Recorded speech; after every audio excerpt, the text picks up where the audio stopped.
yang saya tampilkan. Oke, atau di foto dulu nanti kemudian kita bahas ya.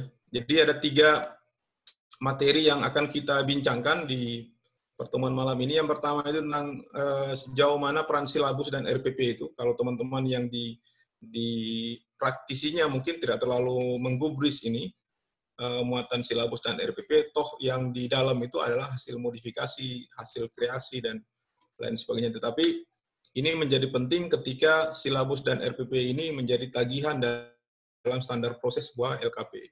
Standar prosesnya di mana ketika proses pengakuan publik yang diselenggarakan oleh badan reakreditasi LKP ya. Saya tidak tahu ada badan khusus yang mungkin menangani tentang reakreditasi, tetapi unsur-unsur prinsip yang saya ambil dalam buku panduan standar proses LKP ini menjadi sesuatu prinsip-prinsip yang harus disiapkan oleh masing-masing LKP, sehingga untuk sampai mengisi konten, kemudian membuat sebuah evaluasi di tingkat akhir, harus tetap menuju pada standar proses. Ini yang saya sering bincangkan di beberapa pelatihan dengan teman-teman LKP. Oke, apa saja isinya? Secara umum, gambaran umum di dalam sebuah manajemen yang gambarkan ini secara teknis ada ya. Artinya sudah berakhir lah, sudah tersedia secara sistematik. Jadi tidak perlu kita perdebatkan panjang, tetapi unsur prinsipnya adalah apakah standar ini tersedia begitu, sehingga yang tampil itu bukan saja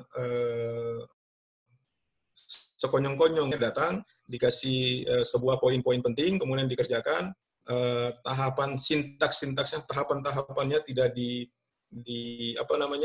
dipenuhi unsur-unsurnya, tiba-tiba hanya misalnya membuat sebuah produk desain grafis misalnya, produk menjahit, dan itu hanya dinilai di proses akhir tanpa ada muatan-muatan ini. Misalnya cakupannya apa? Memang betul ini hanya tingkat administrasi, tapi menjadi tagihan penting ketika dokumentasi ini harus dibuktikan saat proses evaluasi dan pelaporan. Gitu.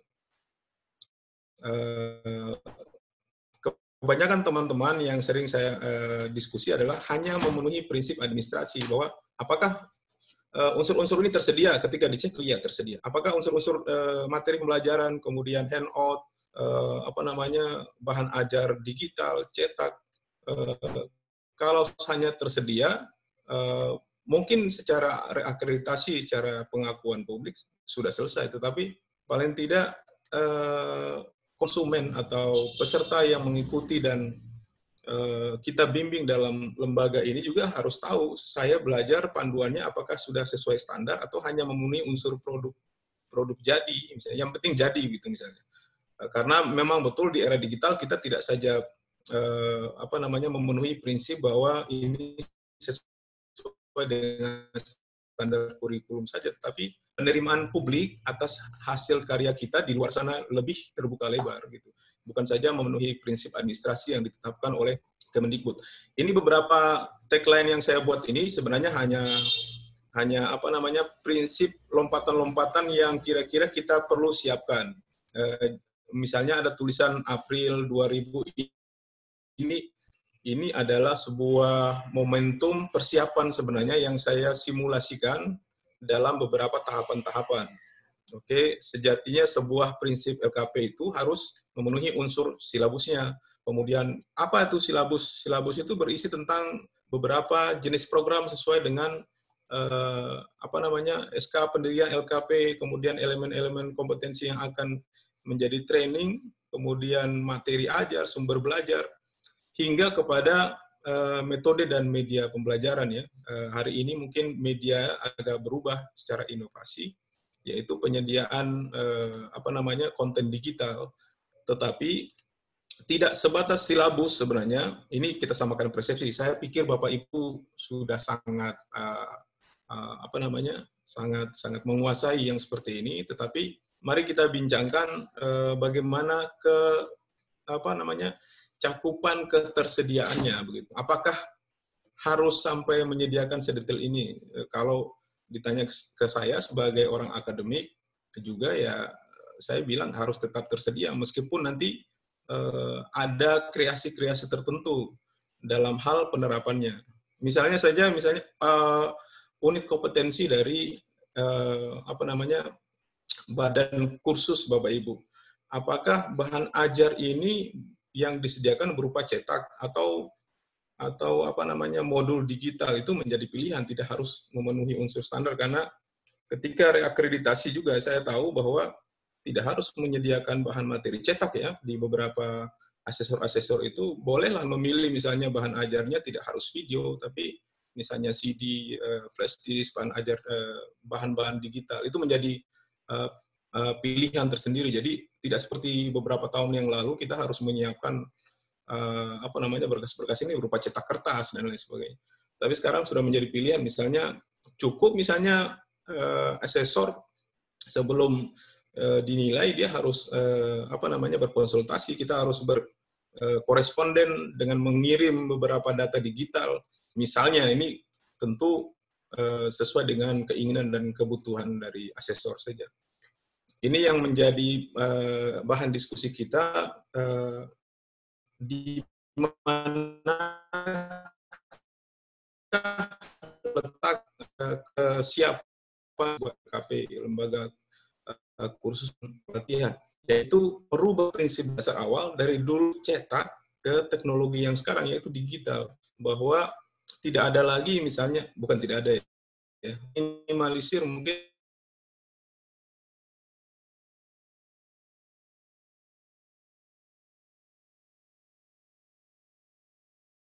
kapan kita bisa menyiapkannya ya, apa namanya, SDM resources kita di dalam itu harus terus digenjot bagaimana cara menyiapkannya. Memang prinsip dasarnya kalau kita bisa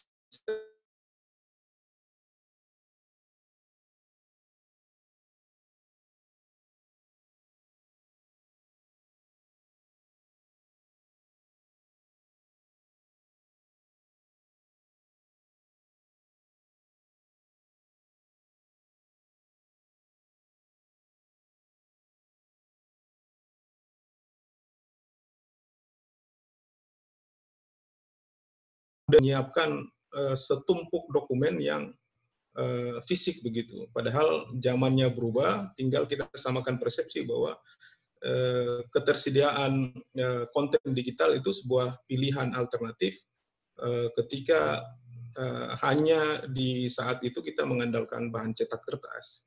Itu yang saya maksud. Satu hal lagi, sebuah proses apa namanya, standar proses ini kebanyakan di LKP kita tidak merujuk kepada apa namanya, tindak lanjutnya. Ini nanti yang menjadi bahan diskusi selanjutnya ya, Bapak Ibu. Ketika konten, materi, rancangan program yang diagendakan dalam sebuah standar proses di LKP itu jarang menjadi bahan evaluasi, atau action plan-nya itu keberlanjutannya tidak pernah dievaluasi. Ini hanya ada memang di tingkat internal manajemen ya.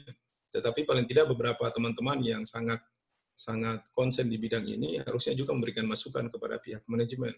Perubahan zaman, era digital di industri yang sekarang ini harusnya juga menjadi masukan kepada pimpinan-pimpinan di lembaga terkait berkaitan dengan jika misalnya saat ini tiba-tiba kita di tengah pandemi apa namanya, COVID-19, evaluasinya bagaimana? Banyak orang yang terkaget-kaget karena tidak beralih kepada konten digital, atau paling tidak menyediakan alternatif-alternatif tertentu. Dan mau tidak mau ya memang harus beralih ke sana. Dan ini yang saya kasih poin di terakhir ya, yaitu action plan-nya apa. Kalau di lembaga akademik itu ada sebuah SOP yang namanya evaluasi diri, atau bagaimana melihat analisis ke depannya seperti apa. Nah, mudah-mudahan di tempat Bapak Ibu juga dilakukan seperti itu. Misalnya ada survei-survei kecil, apa namanya, tingkat penerimaan terhadap mata pelatihan kursus ini seperti apa dan lain sebagainya. Sehingga ketika perubahan 2 tahun, 3 tahun ke depan, kita bisa prediksi inovasi apa lagi yang akan kita tawarkan kepada para pencari kerja, para masyarakat yang akan kita latih. Ini nanti mungkin saya simpan di diskusi selanjutnya, Bapak Ibu. Silahkan lihat standar LKP, standar proses yang saya kutip ini, yang saya perbaharui terbaru ya, ini agenda 2017 yang saya dapat di standar proses buku 4 bimbingan teknis peningkatan mutu manajemen. Ini juga beredar di internet. Tapi Bapak Ibu kalau mau ngambil, silakan di-scan dan nanti kita diskusi bersama. Satu slide lagi yang saya ingin bilang, dengan konten-konten yang saya tadi sajikan ke Bapak Ibu. Setelah ini mungkin saya praktik ya beberapa. Konsep ini kan sudah baku. Teman-teman di pencipta LKP, ide-ide besar, dengan kemajuan teknologi saat ini, bisakah Bapak Ibu yang punya merasa bahwa lembaga saya besar, kenapa harus kita bincangkan ini lagi? Nah, di konten ini terkait bagaimana keterlibatan partisipatif kita dalam sebuah forum yang seperti ini harus mampu berbagi kepada teman-teman yang lain, karena era industri saat ini kita tidak bisa bergerak sendiri, Bapak Ibu. Ini dibuktikan dengan forum ini misalnya. Karena apa yang menjadi ciri khas kita mungkin benar, rahasia inti kita, plan, strategi, action mungkin tidak dibagi secara detail ya, tetapi kita harus benar-benar berbagi mengikuti industri yang hari ini berkembang. Misalnya, kenapa Google harus bisa membagi artikelnya begitu bebas dan dia tetap ratingnya naik tinggi misalnya, itu satu diskusi lain. Tetapi paling tidak Bapak Ibu harus bisa berbagi kepada orang lain tentang sejatinya bagaimana kita merancang program itu yang paling terbaik.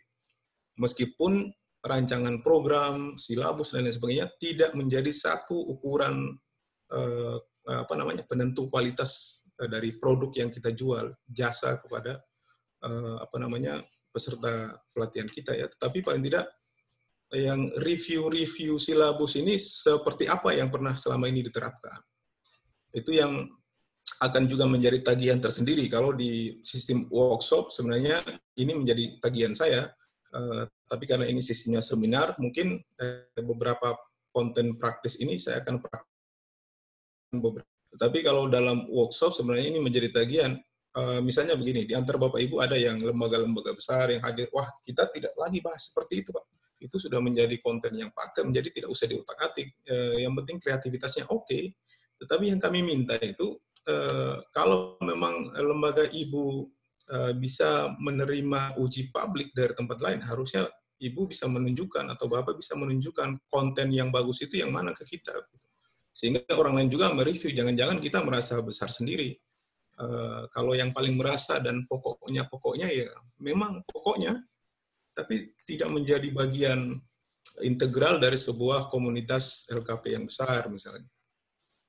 Pasti mungkin dalam kasus tertentu mungkin dia lebih marginal, terpinggir, dan itu mungkin eksklusif ya. Itu yang menjadi tugas, sebagaimana yang tahapan kemarin Bapak Ibu yang saya bilang ke Bapak Ibu, cobalah bikin review kekuatan, kelemahan, atau apa yang Anda alami ketika berinteraksi dengan tool video conference misalnya. Ibu sudah buat, Bapak Ibu sudah buat, nah itu nanti yang menjadi kita diskusi. Apa yang saya bincangkan kemarin itu mungkin ada yang keliru, ya harus dibuktikan. Itu dan tidak bisa kita buktikan di sini karena beberapa konten terbatas ya di sini. Dan itu nanti kita bicarakan lebih lanjut. Satu lagi, kenapa kita harus bagi konsep ini? Ini teori praktis di akademis Bapak Ibu ya, bahwa 4 kompetensi ini bisa menjadi arah dari masing-masing lembaga kita LKP.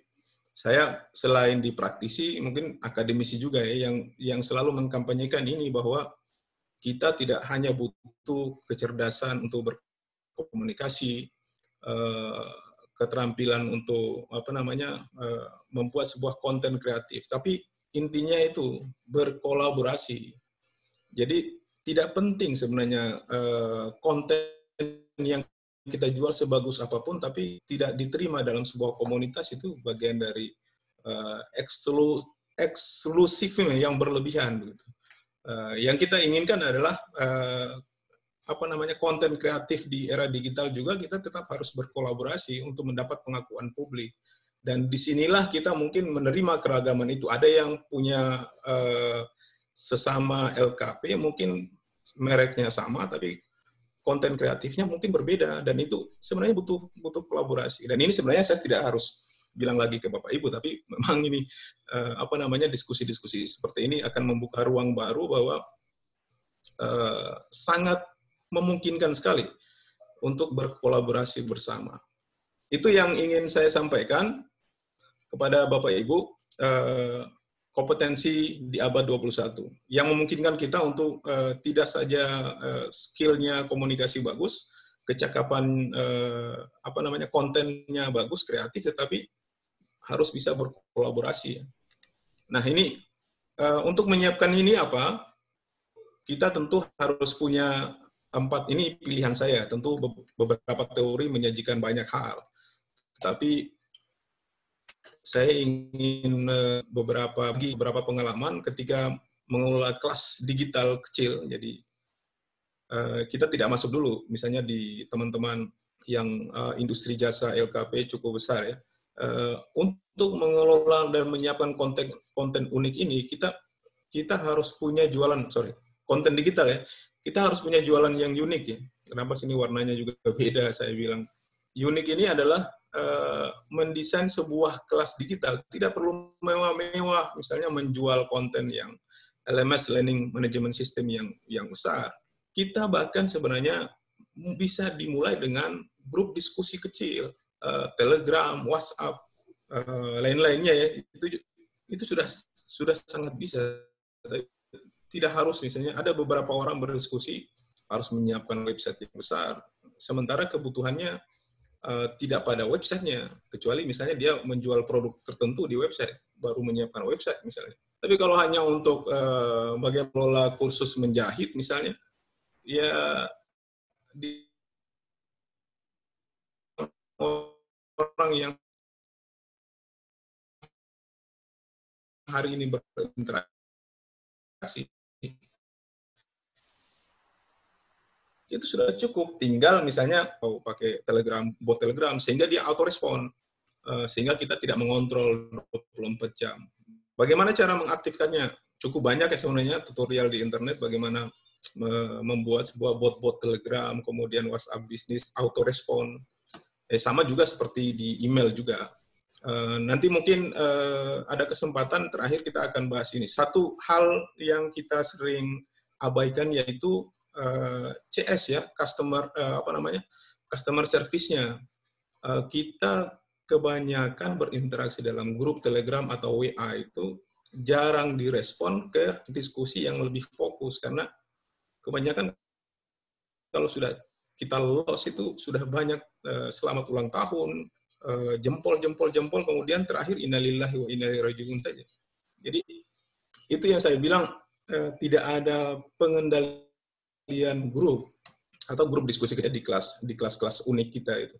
Padahal itu sangat diperlukan, selain publikasi yang luas, misalnya baru kita pergi misalnya ke linknya ke website, ke LMS, ke paling minimal misalnya blog-blog kecil. Itu yang sangat saya sarankan, karena penyiapan sebuah kelas digital itu bisa dimulai dari Telegram, WhatsApp, dan respon. Dan tentu informasinya terbaru. Kita menunggu jawaban kadang berjam-jam untuk mendengar jawaban solusi dari kelas, itu juga sebuah pekerjaan menunggu yang membosankan ya. Jadi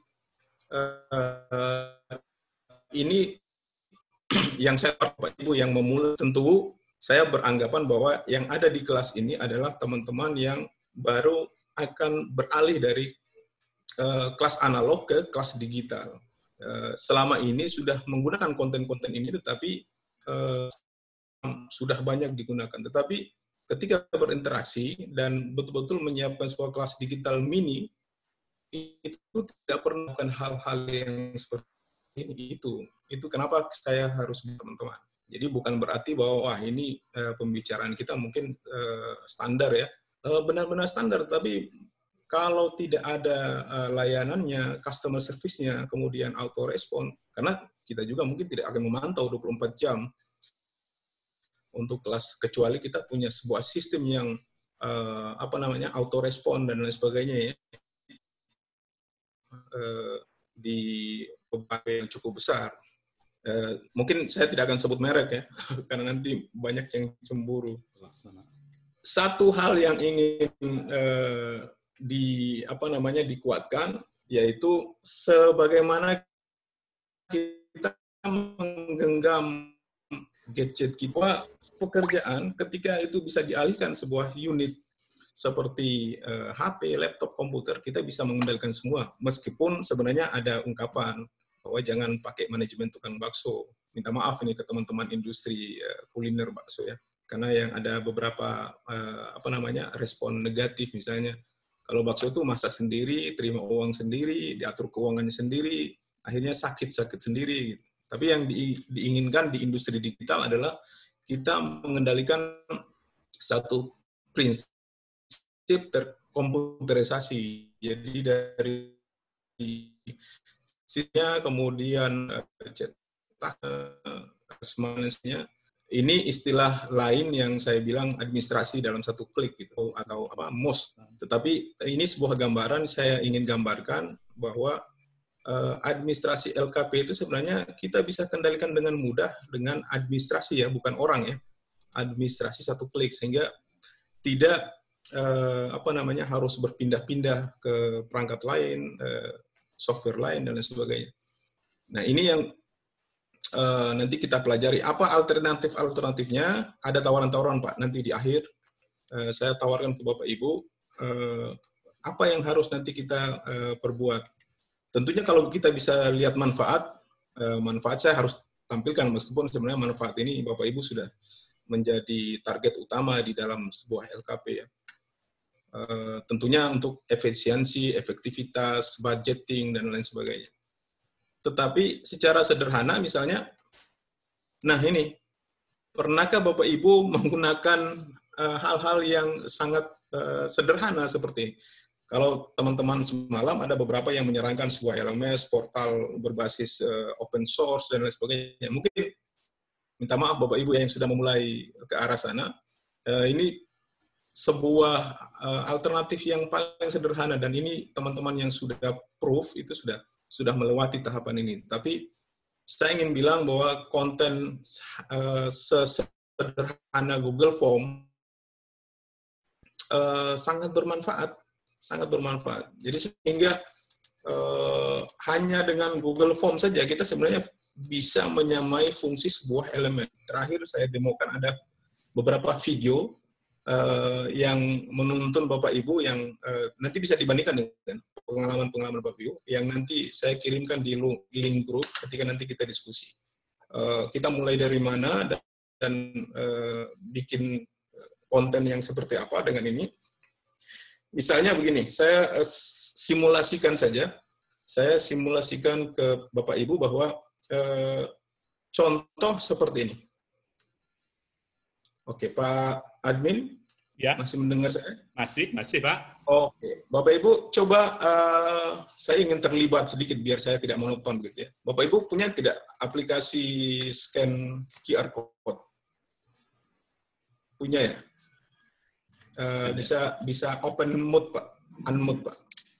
Saya mau terlibat dengan beberapa teman-teman aja.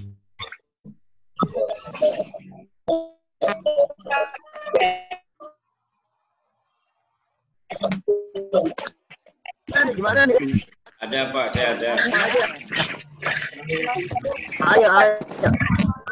Sampai kamu ini Oke, yang udah punya aplikasi QR code ya. Ayo, enaknya gimana? Beberapa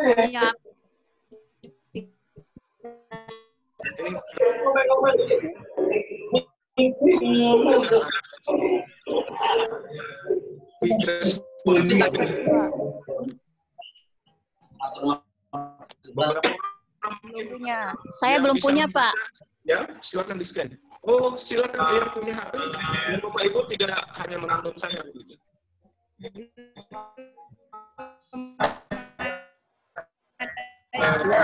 Yang belum punya. Atau Cepat, udah. saya butuh interaksi Bapak Ibu biar tidak saya agak ceramah begitu. Biar saya tahu progresnya kelas ini dari interaksi kita.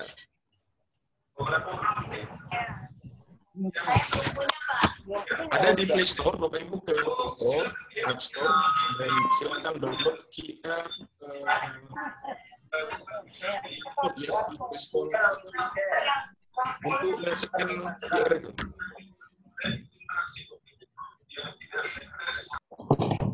Sebentar, Pak. Saya download dulu, Pak. Pak Ode? Pak? Halo, Pak Ode? Pak Ode? Halo, Pak. Pak Ode?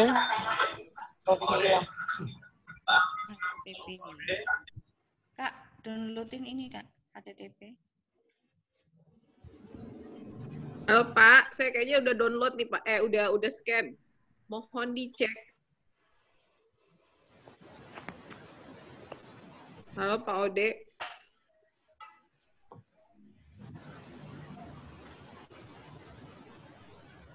Widya Stuti.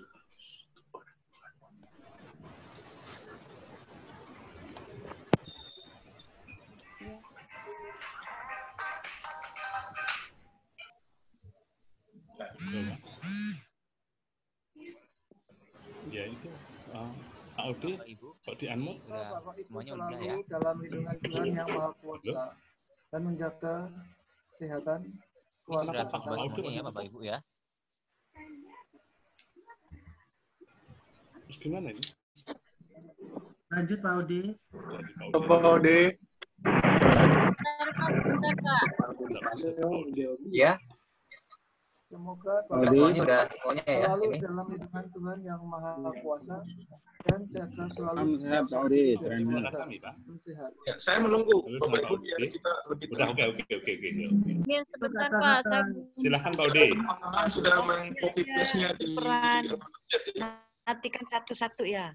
Ya, tidak apa-apa Bu, kalau misalnya tidak di unmute atau di mute, jadi bisa dimasukkan di kolom. Di screenshot saja Pak.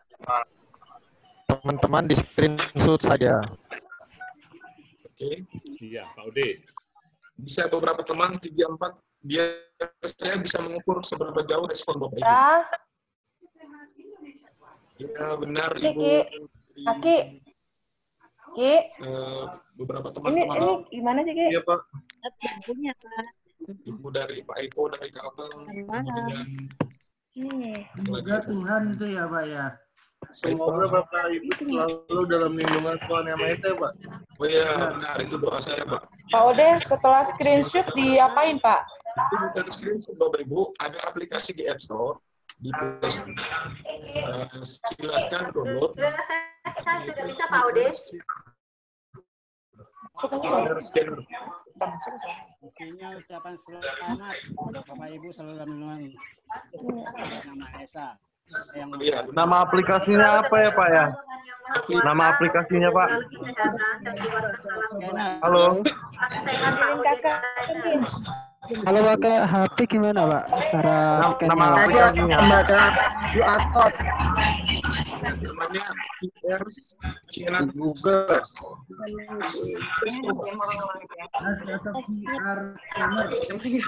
Scanner yang sudah selesai bisa di mute saja Pak. Saya nanti bisa respon. Saya ingin bilang ke Bapak Ibu, seperti ini sebenarnya pelatihan responnya. Jadi selain pertama saya harus berinteraksi ke Bapak Ibu, selain itu juga ini merupakan praktik yang nanti akan kita jalankan di LKP kita. Nanti saya akan lampirkan di belakang aplikasi apa yang nanti saya rekomendasikan mengirim pesan. Pembicara, Pak. Ya, teman-teman calon siswa atau calon peserta kita di LKP.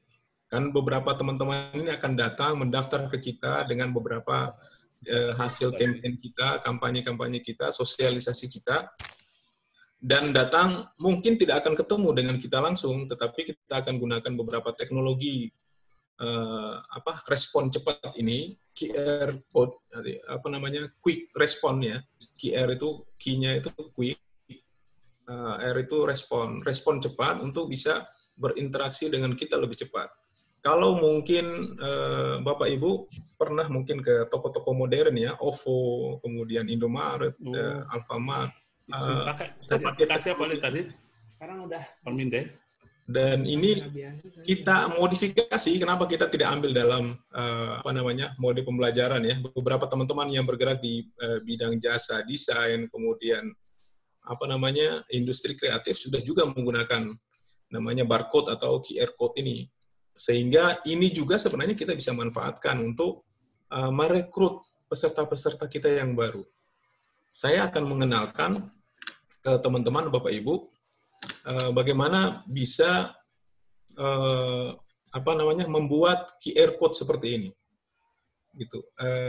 Sebelum ke sana saya ingin cerita dulu bahwa sebisa mungkin ini sebuah kreativitas baru dan popularitasnya sudah lama ya, sekitar 3-4 tahun yang lalu ketika QR code masuk ke ruang-ruang industri pelatihan atau sosialisasi lah.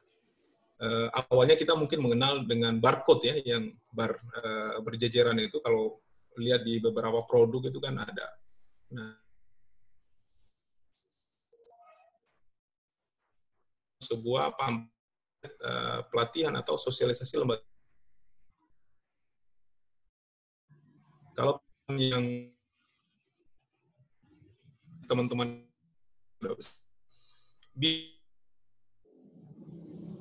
sudah pernah Google itu, masukkan code, kemudian barcode seperti ini. Nanti profesional sudah sangat paham, tetapi tentu beberapa teman-teman sini kan barusan saja ada yang barusan memulai, kemudian sudah menggunakannya lama tapi tidak tahu ini untuk apa. Paling tidak minta izin di forum, saya akan mendemokan di terakhir. Kenapa kita pakai yang seperti ini? Untuk merespon lebih cepat terhadap kebutuhan jasa pelanggan kita. Sehingga kita tidak lagi menghafal, misalnya, kunjungi alamat website saya, lupa namanya. Nah, ketimbang seperti itu ya, kita cukup menyiapkan sebuah informasi berupa respon cepat. Logo respon cepat ini sangat kami rekomendasi untuk bisa menjangkau pelanggan kita secara jasa ya. Itu yang ingin saya bilang. Sehingga bukan berupa laman website saya, kata-kata bijak, pesan-pesan tertentu juga kita bisa mengirim lewat barcode, seperti yang saya sudah praktikkan ke Bapak Ibu tadi. Selama ini mungkin terpikir, itu mungkin beralamat ke link alamat website tertentu. Ternyata kita itu bisa mengirim pesan doa juga kepada Bapak Ibu. Itu yang saya maksud. Oke, saya lanjut dulu sebelum saya bawa ke praktik Bapak Ibu. Waduh.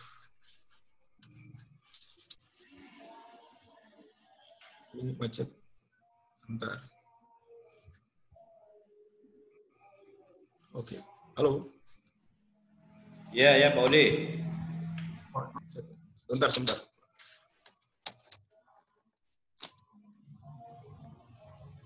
Sebentar, Pak. Coba ambil alih ini aja, Pak. Moderator. Saya harus... Ya, Pak. Otomatis sepertinya. Ya. Mohon bersabar kepada teman-teman, karena Bapak Udi masih mempersiapkan apa yang akan ditampilkan pada malam hari ini. Atau coba ke pertanyaan dulu, Pak. Ini saya terkendala juga ini. Maksudnya tiba-tiba mati. Iya. Boleh, Pak. Sambil saya reset, Bapak nampung pertanyaan dulu, biar saya reset kayaknya. Iya. Sebelum kami lanjutkan, mungkin ada dari para peserta yang ingin menanyakan tentang kaitannya dengan materi malam ini yang dimulai dari penyiapan program, penyiapan sarana prasarana, pelaksanaan kegiatan, serta saat ini harus mau tidak mau kita harus berhubungan dengan IT. Ya. Bapak minta tolong izin ya, saya restart sebentar, Bapak nangkep dulu ya. Ya. Mohon pada teman-teman yang ingin bertanya, silahkan kepada yang di atas. Yang pertama mengajukan pertanyaan adalah Ibu Laila Mardiah Nur 77. Halo? Ya, Pak Padri. Ya.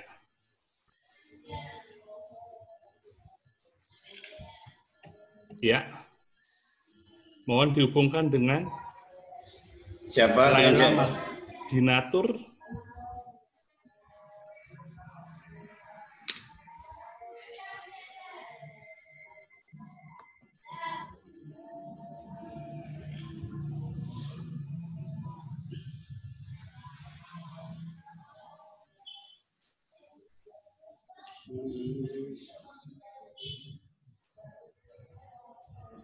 Halo? Ya, sebentar Padri, belum bisa ini.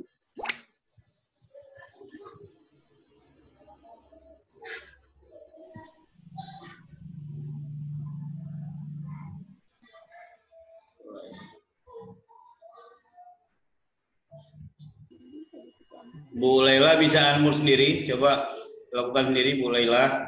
Coba lakukan sendiri Bu Laila. Di unmute sendiri. Assalamualaikum Pak.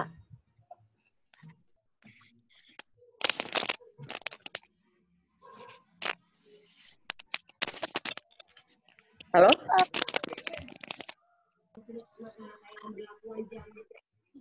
Halo Pak, selamat malam. Patri dilanjut, Patri. Ya, selamat malam. Halo Pak, selamat malam. Selamat malam, dengan siapa ini? Saya Laila Pak. Ya, Bu Laila, mohon Laila Mardiah Nur 77. Ada yang ditanyakan, Bu? Yang ingin saya tanyakan terkait dengan penjelasan Ode tadi yang terakhir, bagaimana cara untuk mempersiapkan QR code, karena menurut saya bagaimana cara membuat sesuatu yang lebih mudah seperti itu. Oh iya, bagaimana cara membuat seperti yang dikatakan Pak Ode yang terakhir tadi, cara membuat QR code. Iya. Paling mudah nanti, ya. Mudah, oke. Terima kasih. Iya, mohon izin. Assalamualaikum. Waalaikumsalam. Silakan Bu. Ya, Bu Lulu Alamiah. Ya, yang mau saya tanyakan yang pertama Bapak. Iya.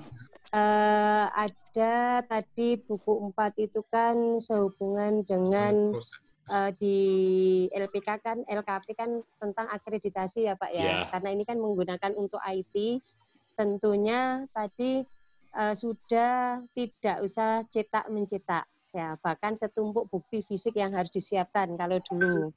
Kalau saat ini kan harus menggunakan IT atau digital kan ngoten Bapak. Nah, apakah dengan adanya cetak-mencetak itu masih tetap diberlakukan nanti pada saat legalitas di dalam kelembagaan Pak? Itu yang pertama. Ya.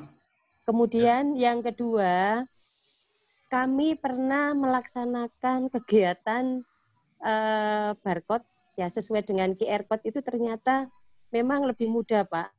Kalau belum mendaftar di barcode ternyata belum bisa mendaftar. Nah itu mungkin cara yang terbaik mungkin pada saat dilaksanakan online. Nah yang ketiga, kalau misalkan kita sudah barcode, sudah install barcode yang ada di Play Store, itu saya pernah merasakan kesulitan khusus di penjualan Pak, khususnya di bidang marketing.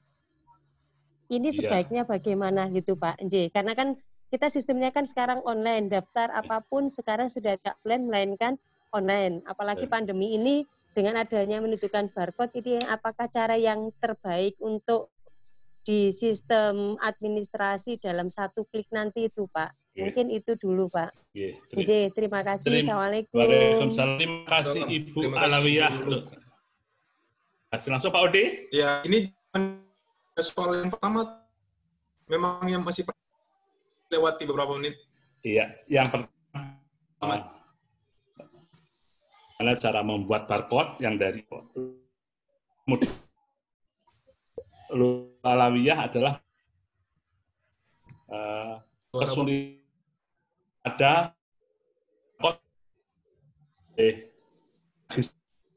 tetapi kesulitan pada bukan Pak Mas Solo. Oh ya, tampilannya di sana ya. Mohon maaf Bu, dari Solo Pak. Kesulitannya adalah ada penjualan. Dalam arti untuk Pak, segmen pasar yang kita saat itu kan tadi menggunakan dalam satu klik ada komputer dan lain sebagainya. Nah, untuk sistem segmentasi pendaftaran online serta terutama daftar itu kan kita banyak yang kan di Pak. Nah, ini cara yang terbaik barcode untuk yang sudah terdaftar itu, Pak. Oke. Izinkan saya, Pak. Siap. Oke, Bapak Ibu mencoba laptop masing-masing. Coba di masing-masing. Banyak alamat ya yang bisa dikunjungi untuk membuat barcode, QR code silakan foto dan saya belum pilih misalnya generator barcode ya, Bapak yang tadi menyarankan di pesan teks. Saya ingin melihat beberapa keunggulan yang kita bisa modifikasi begitu. Saya minta izin, meskipun teman-teman tadi ada yang mengirim ke generate barcode, betul itu menggenerasi semua barcode secara keseluruhan, bahkan batasannya hampir 100 ya. Tapi saya ingin mempersingkat bahwa apa yang nanti kita bisa modifikasi dalam industri kreatif QR code gitu. Itu yang saya bilang, meskipun ini ada kelemahan Bapak Ibu, kalau membuat QR code seperti ini, mudah-mudahan saya bisa buka contoh, minta izin ya Bapak, saya buka share screen baru lagi supaya bisa teman-teman di sini, saya yakin 1-2 banyak lah, bukan 1-2 yang bisa, tapi izinkan saya demo kira-kira cara membuat sederhananya seperti apa, karena sebenarnya ada yang paling mudah juga di Excel atau di sheet ya, spreadsheet. Ada modulnya, nanti saya kirim mungkin di moderator sehingga bisa disebar. Tapi saya ingin memperlihatkan kira-kira nanti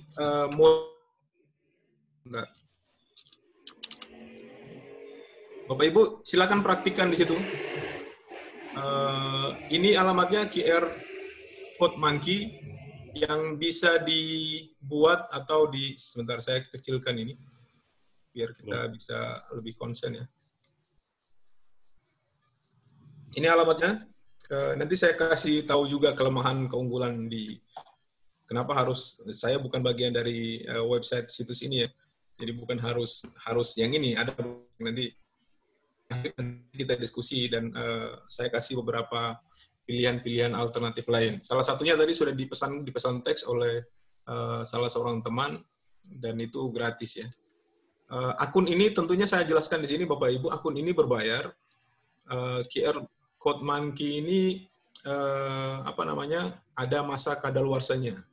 Kenapa saya sarankan ini? Ada beberapa yang ingin saya contohkan. Misalnya saya membuat sebuah website portal, misalnya Bapak Ibu, misalnya lembaga kita misalnya. Ini cara memasukkan sebuah link yang akan kita buat barcode ya. Seperti ini misalnya kita masukkan di tombol URL-nya. Ini khusus untuk mempersingkat link dari sebuah portal website. Apa ciri-ciri website? Ya, Bapak Ibu tahulah. Ada awalan www atau https gitu. Kemudian masukkan ke sini. Nah, sampai di sini kita tinggal membuat kreasi code. Nah, misalnya seperti ini. Ya, setelah sampai jadi di sini, kita tinggal download. Oke, kita tinggal download dan jadilah QR code-nya. Ketika orang men-scanning dengan aplikasi yang tadi, pembaca itu dia masuk sini. Ini materi sederhana, Bapak Ibu ya. Itu yang pertama. Lalu bagaimana seperti tadi, teks. Yang teks tadi bisa di sini. Oke, ini teks. Silakan menulis apa aja, misalnya semoga sehat, sukses, selalu.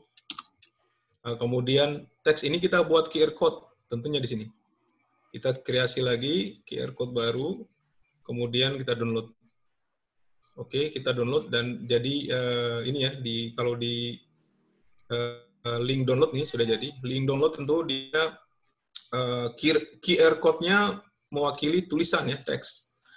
Nah, demikian juga dengan email, dengan phone, dengan SMS, dengan postcard dan lain sebagainya ya, dengan lokasi Facebook, Twitter Anda bisa juga. Bapak Ibu tentu pernah melihat kode-kode ini muncul di beberapa flyer.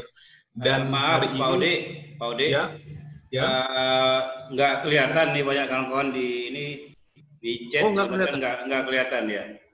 Oh, sebentar, sebenarnya saya minta izin, ternyata saya tidak share ya. Sebentar. Ternyata itu slide saya itu aktif 2, Bapak Ibu. Minta izin sebentar, saya yang salah. Saya harus stop dulu share, lalu masuk ke share yang baru. Nah, ini. Kelihatan ini ya? Oke, sudah, Pak. Oke. Saya minta maaf nih. Ini bagian dari kekurangan dari Zoom ya. Zoom itu kalau ingin presentasi, ada slide yang awal baru, kita membuat sebuah aplikasi untuk tampil, kita harus pergi lagi ke share screen yang baru. Ini bagian pengalaman juga. Saya lupa tadi. Saya harus menanyakan terus kepada presenter ini apa, kepada Pak yang mewakili host malam ini, supaya bisa melihat. Bapak Ibu ini ya, misalnya ini, Bapak Ibu coba ikuti di situ. Ini alamatnya di qrcodemonkey.com. Saya ulang ya dari proses awal.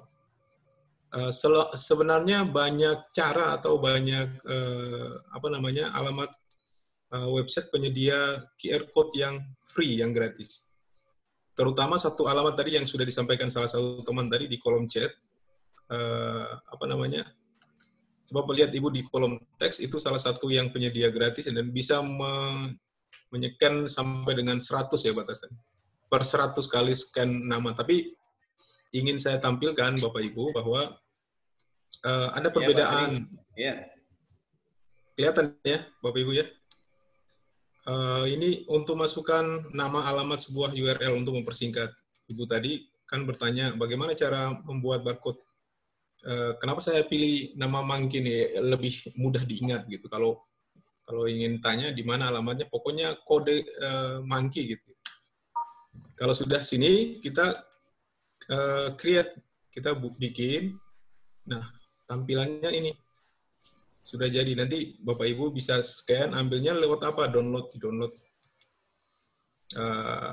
Oke, bisa di-download versi PDF ya. Juga bisa. Atau misalnya di cropping, diambil langsung. Ada satu fasilitas di komputer itu namanya snipping tool ya. Yang ini mungkin kelihatan sering dipakai oleh teman-teman yang sering cropping. Boleh juga mengambil seperti ini. Oke, kira-kira begitu. Seperti ini, kemudian di-copy dan dipindah ke laman flyer atau publikasi kita. Termasuk misalnya sertifikat ya. Nah, nanti kita bincangkan di akhir bagaimana cara menyiapkan sertifikat dengan barcode.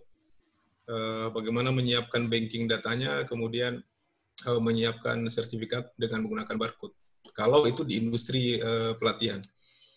Oke, satu lagi ingin saya bilang, bukan hanya website, bukan hanya alamat URL website, tapi misalnya teks. Misalnya saya menulis, semoga sehat, sukses selalu, seperti doa tadi.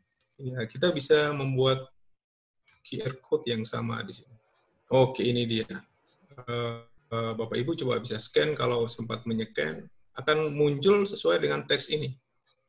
Oke, bukan saja website, teks, email, kemudian phone, nomor HP ya, Bapak Ibu. Dan ini kreasi ini, tetapi ini tentu berbayar ya. Dia masa berlakunya tidak panjang, tidak lama.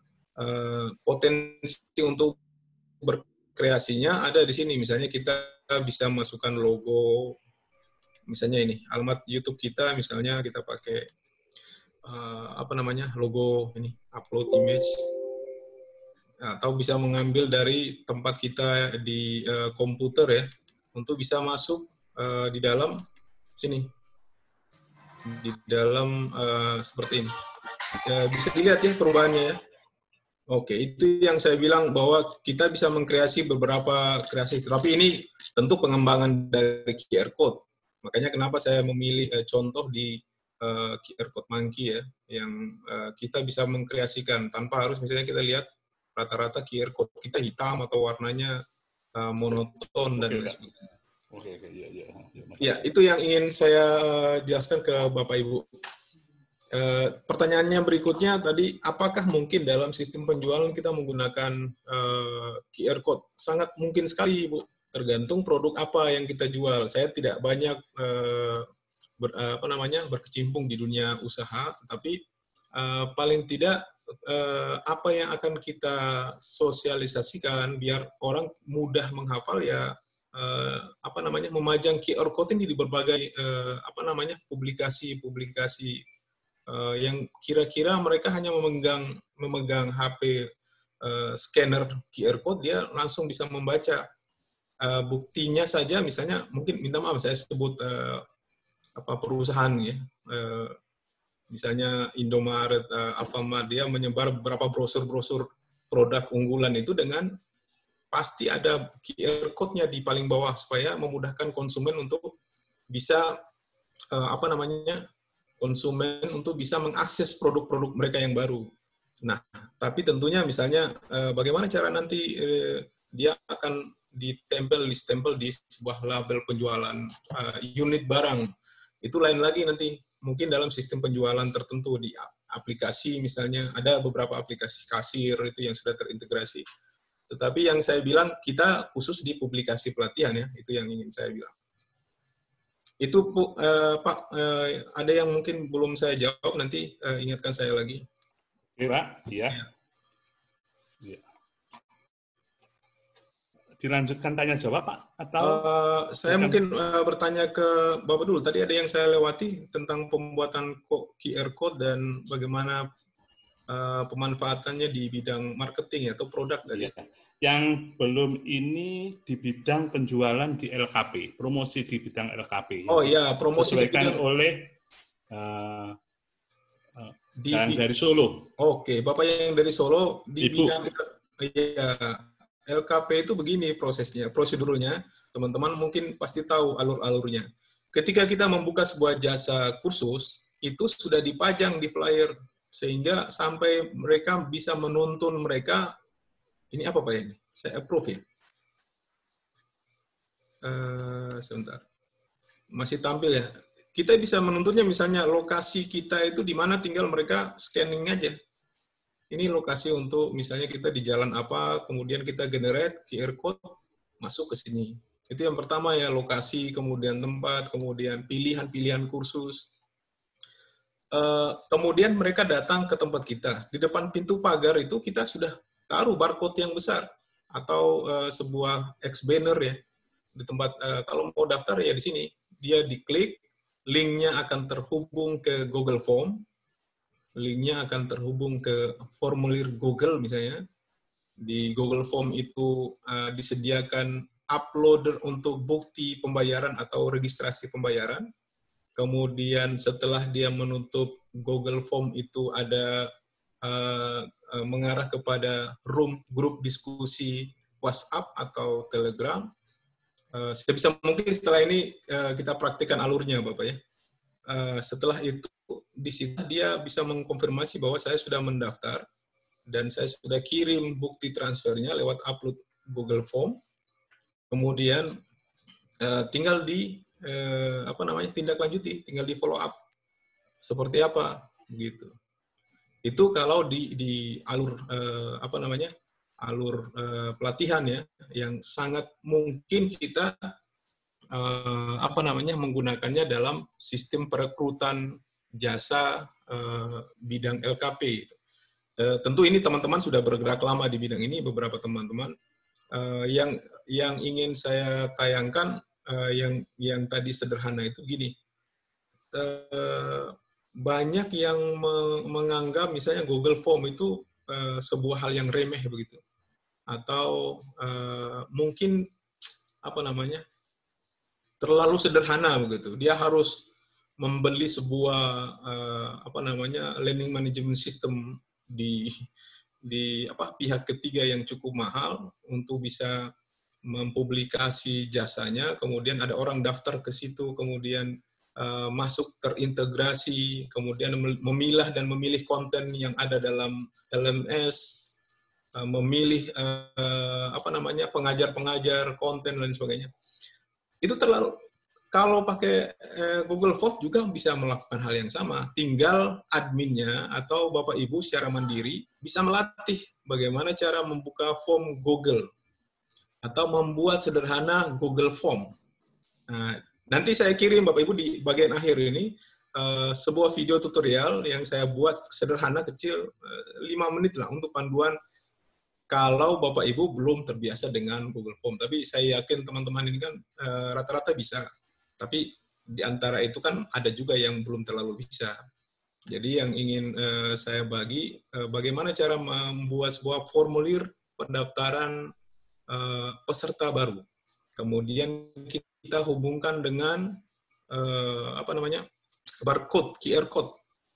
Setelah itu mereka mungkin setelah itu terhubung, dikonfirmasi otomatis, kemudian terhubung ke dalam grup diskusi. Dalam artian grup itu adalah seperti grup kita di forum itu untuk mengkonfirmasi saya sudah, saya belum, dan lain sebagainya. Sehingga sebenarnya dengan sistem sederhana di Google Form, kita tidak harus bertemu muka, kita tidak harus menghindari pertemuan fisik, begitu. Hanya datang ke tempat itu cuma menunjukkan peta lokasi, di depan itu ada pamflet, kemudian atau X banner, kemudian dia menyekannya, kemudian mungkin dia terhubung pilihan dua, apa dia terhubung kepada video tutorial selamat datang yang kita buat secara tutorial videonya, atau mungkin dia terhubung juga kepada alur pendaftaran. Seperti itu yang, tapi apakah mungkin teman-teman LKP di pelosok bisa menyesuaikan dengan langkah-langkah ini? Ini menjadi diskusi kita, Pak. Misalnya kita ada kekurangan kelebihan, ya ini menjadi diskusi kita, dan marilah kita cari solusi sama-sama. Akan seperti apa nanti? Kira-kira seperti itu, Pak.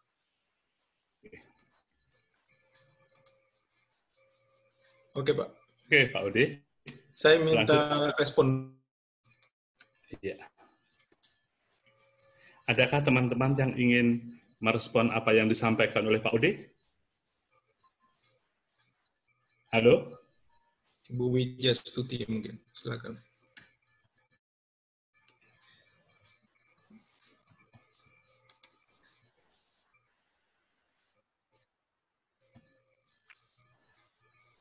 Siapa yang ingin bertanya, Pak? Ibu apa namanya? Ada yang ingin bertanya, Pak? Ibu Wijastuti. Di chat aja, diketik di chat namanya, nanti saya unmute nanti.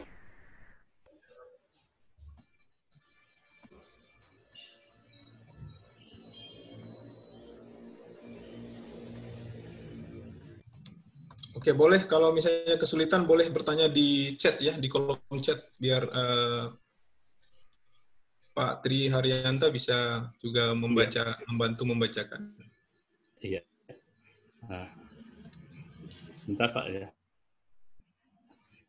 Saya mau tanya, alamat waduh dibawa pergi, membuat URL-nya Pak yang ditanyakan oleh Yuni Andriah to Everbank. Oke. Oke, terima kasih. Satu lagi Pak kalau boleh, biar kalau misalnya ada kemiripan, biar saya jawab berbarengan. Sebentar Pak, kita baca dulu sebentar Pak. Iya, boleh. Boleh.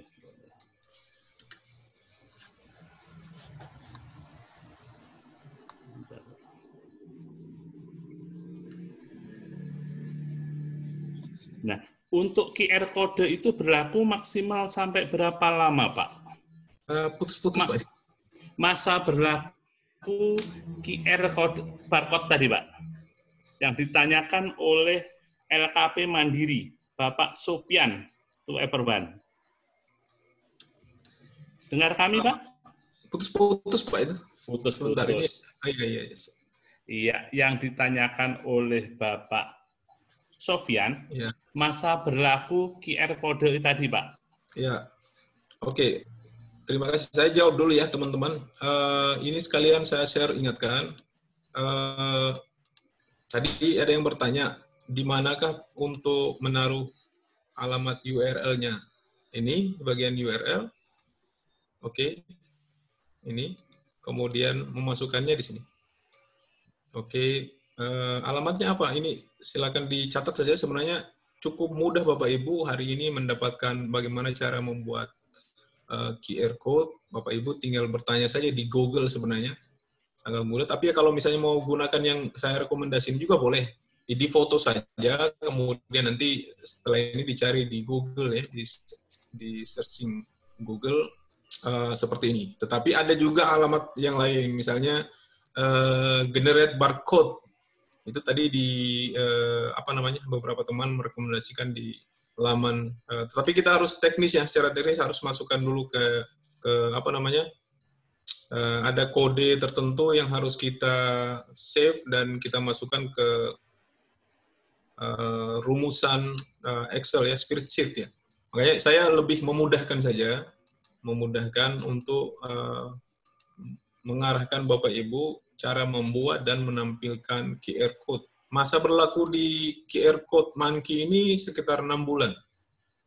Sekitar 6 bulan. Bapak Ibu dicoba saja. Yang jelas ini bukan paten ya, ada masa waktunya. Tetapi kalau misalnya durasi untuk misalnya menerima pendaftaran peserta baru, durasinya cuma 1 bulan ya bisa dipakai lah. Kalau cuma untuk menerima peserta pelatihan baru yang kita umumkan selama durasi 1 minggu atau 1 bulan ya boleh dipakai, boleh digunakan. Kira-kira seperti itu, Pak.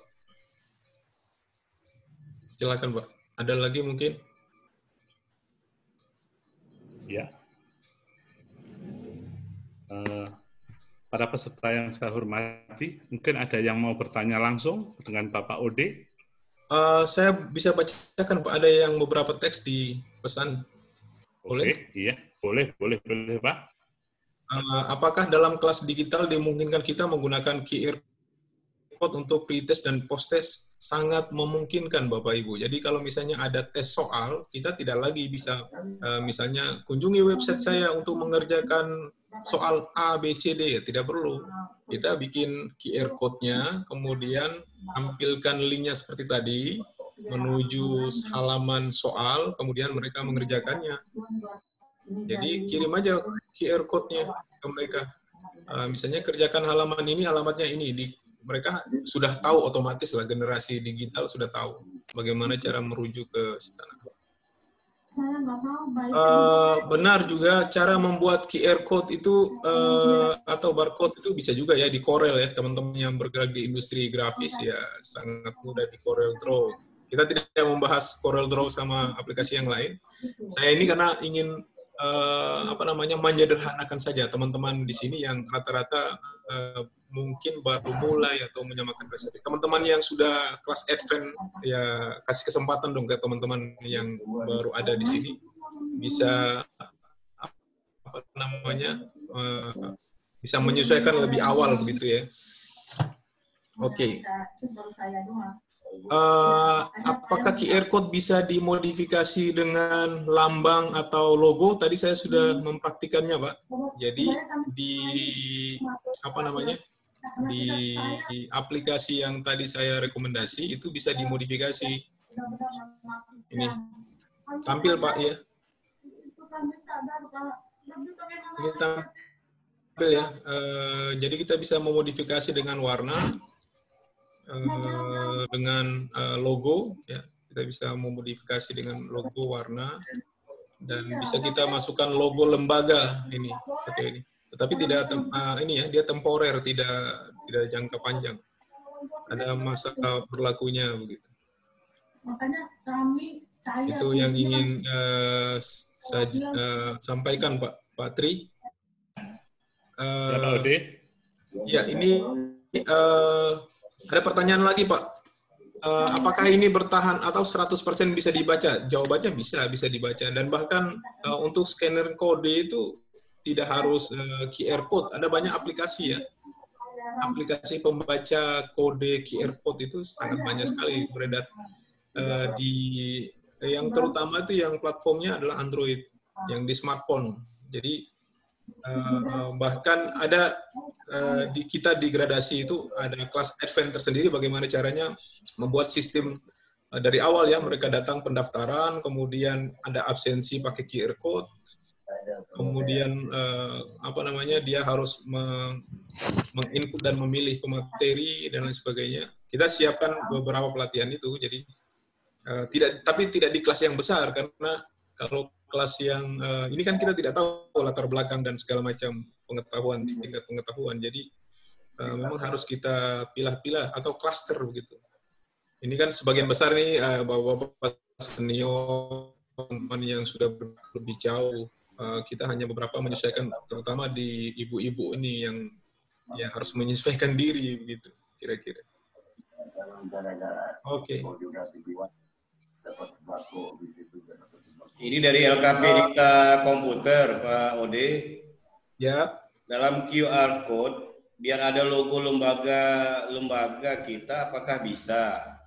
Itu yang pertama. Kemudian ada yang kedua, apakah QR code ini bisa dijadikan password? Gitu, Pak Ode. Boleh. Jadi password tidak bisa, Pak. Hanya link aja. Jadi QR code itu hanya untuk respon cepat.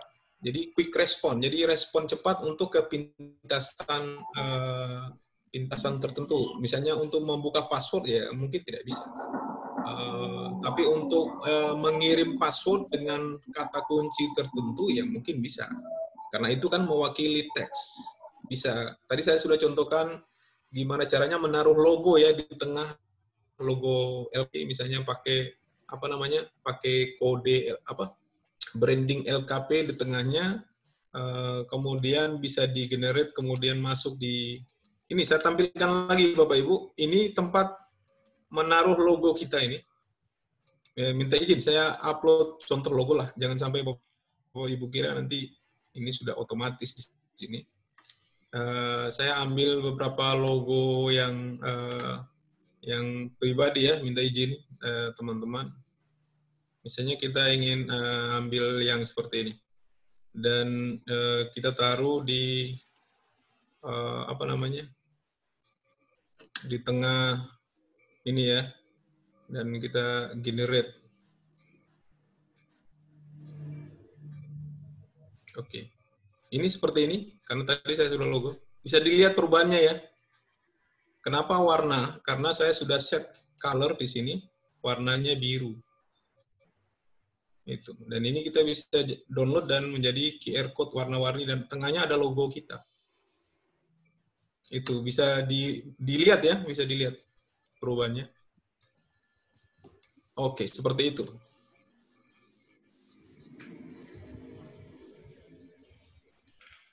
Ya. Kesimpulannya begini Bapak Ibu, tadi ada yang bertanya di bagian atas, apakah RPP dan silabus itu menjadi bagian yang harus juga dibahas dan direview sebagaimana tadi tugas. Karena ada beberapa teman saya di sini yang mungkin juga pernah mengikuti pelatihan di awalnya ya, karena materinya mirip-mirip ini, hampir sama.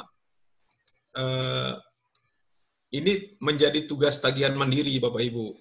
Kalau misalnya RPP menjadi bahan yang harus di-share ke teman-teman, misalnya bagaimana cara membaca RPP secara secara sistematis antara silabus, RPP, dan konten yang ada di LKP.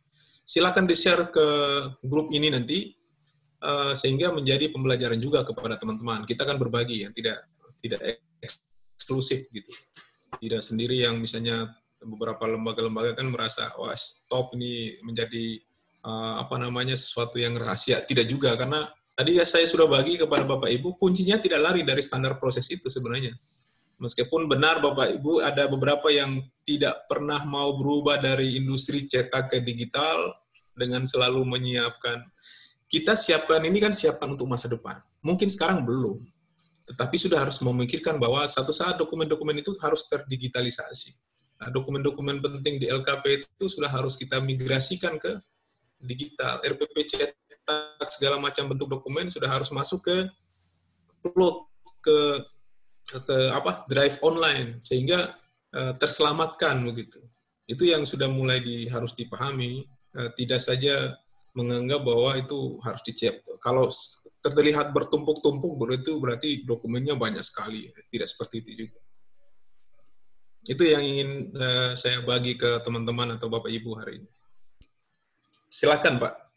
Mungkin ada yang mau diskusi lagi. Sebelum saya sampaikan beberapa poin terakhir nanti. Atau kalau waktu masih cukup. Ya. Bapak Ibu yang kami hormati, Bapak Ode saat ini memberikan kesempatan untuk bertanya kepada para peserta. Kalau ada peserta yang ingin langsung, silahkan untuk angkat tangan dengan membuka tanda tangan untuk dadanya.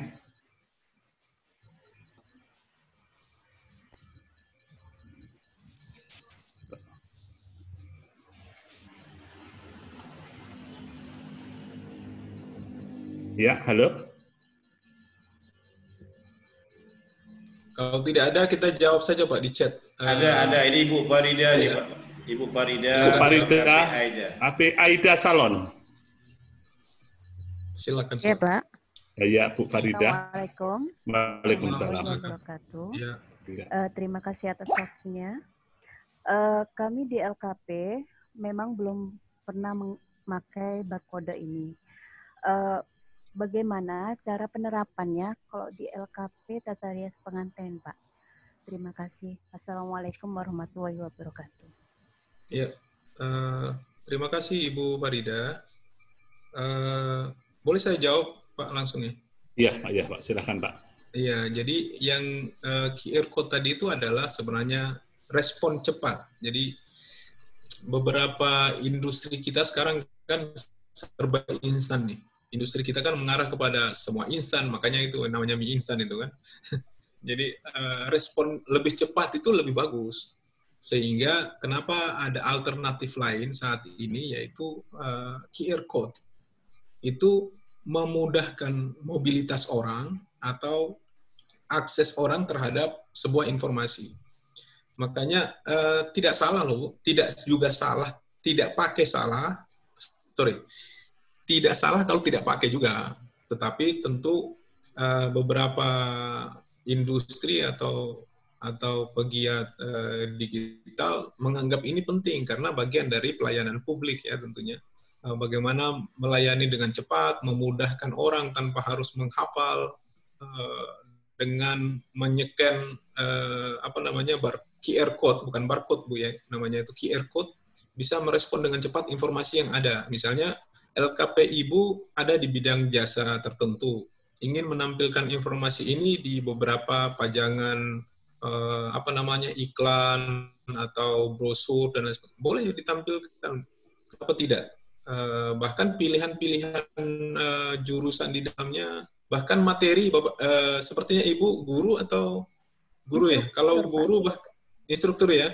Misalnya instruktur mengunggah materi di halaman Google Drive, kemudian memberikan kepada peserta, bilang, para peserta, silakan download materi saya dengan men-scan QR code. Boleh seperti itu. Jadi bukan saja di bidang jasa marketing ya atau sosialisasi, tetapi untuk mengambil informasi itu sangat dimungkinkan kita dibantu itu alternatif, dibantu dengan memanfaatkan quick response tadi, QR code begitu. Cara seperti tadi, jadi cara menampilkannya bagaimana? Kita menampilkan di Sebentar, saya bagi screen biar berulang-ulang, tidak apa-apa ya Pak ya, biar ibu ini juga tuh.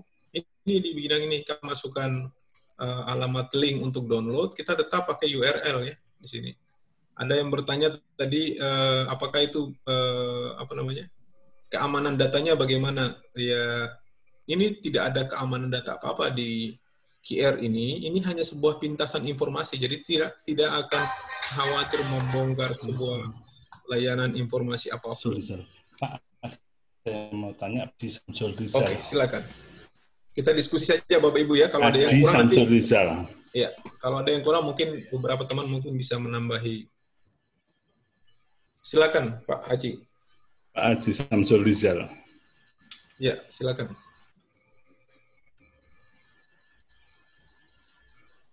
Halo, silakan yang mau bertanya.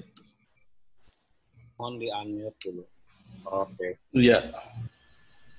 Selamat malam, Assalamualaikum Pak Ode. Waalaikumsalam. Sudah memberikan waktunya. Salam kenal, Aji dari DPC PLKP Kabupaten Cianjur. Dalam hal ini mungkin terkait dengan beberapa hal pembelajaran online, kita sudah harus berintegrasi dengan pembuatan video konten gitu ya, dan lain-lain Pak. Di dalam hal ini mungkin apakah pertanyaan atau masukan silahkan nanti dirumuskan sama Pak Ode ke depan, apakah nanti ada session khusus untuk pembuatan video konten yang simpel gitu. Karena kalau kita ngerekrut profesional, kemarin sudah ngobrol ya harganya lumayan pada tinggi Pak. Untuk satu video aja mereka minta 800.000 dengan durasi beberapa menit gitu ya. Jadi itu lumayan ini. Sedangkan kan kebetulan lembaga saya bidang hospitality, yang mana hospitality ini berdampak paling berat, COVID ini, bidang pariwisata khususnya. Ini kan tidak bisa hanya upload satu video, jadi kan banyak video-video yang harus kita buat. Itu aja sih Pak Ode. Oh iya, terima kasih Pak Haji Samsul Rizal ya. Terima kasih. Ini saya bisa. Terima kasih Pak. Nanti saya sampaikan Pak. Saya boleh respon atau nunggu satu lagi Pak? Pak Patri? Patri saya lanjut atau saya jawab dulu? Jawab dulu aja Pak. Boleh. Jawab dulu. Oke, boleh. Pak Haji Samsul Rizal, kita ada satu sesi Pak untuk bagaimana cara membuat konten video pembelajaran dengan beberapa tools yang sederhana ya.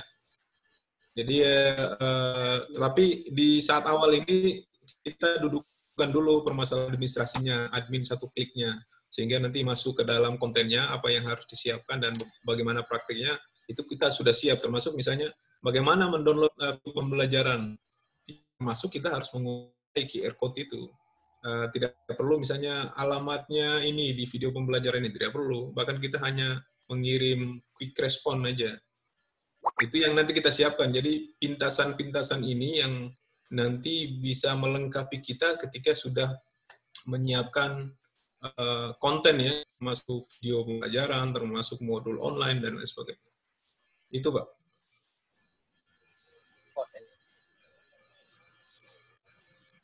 Ya.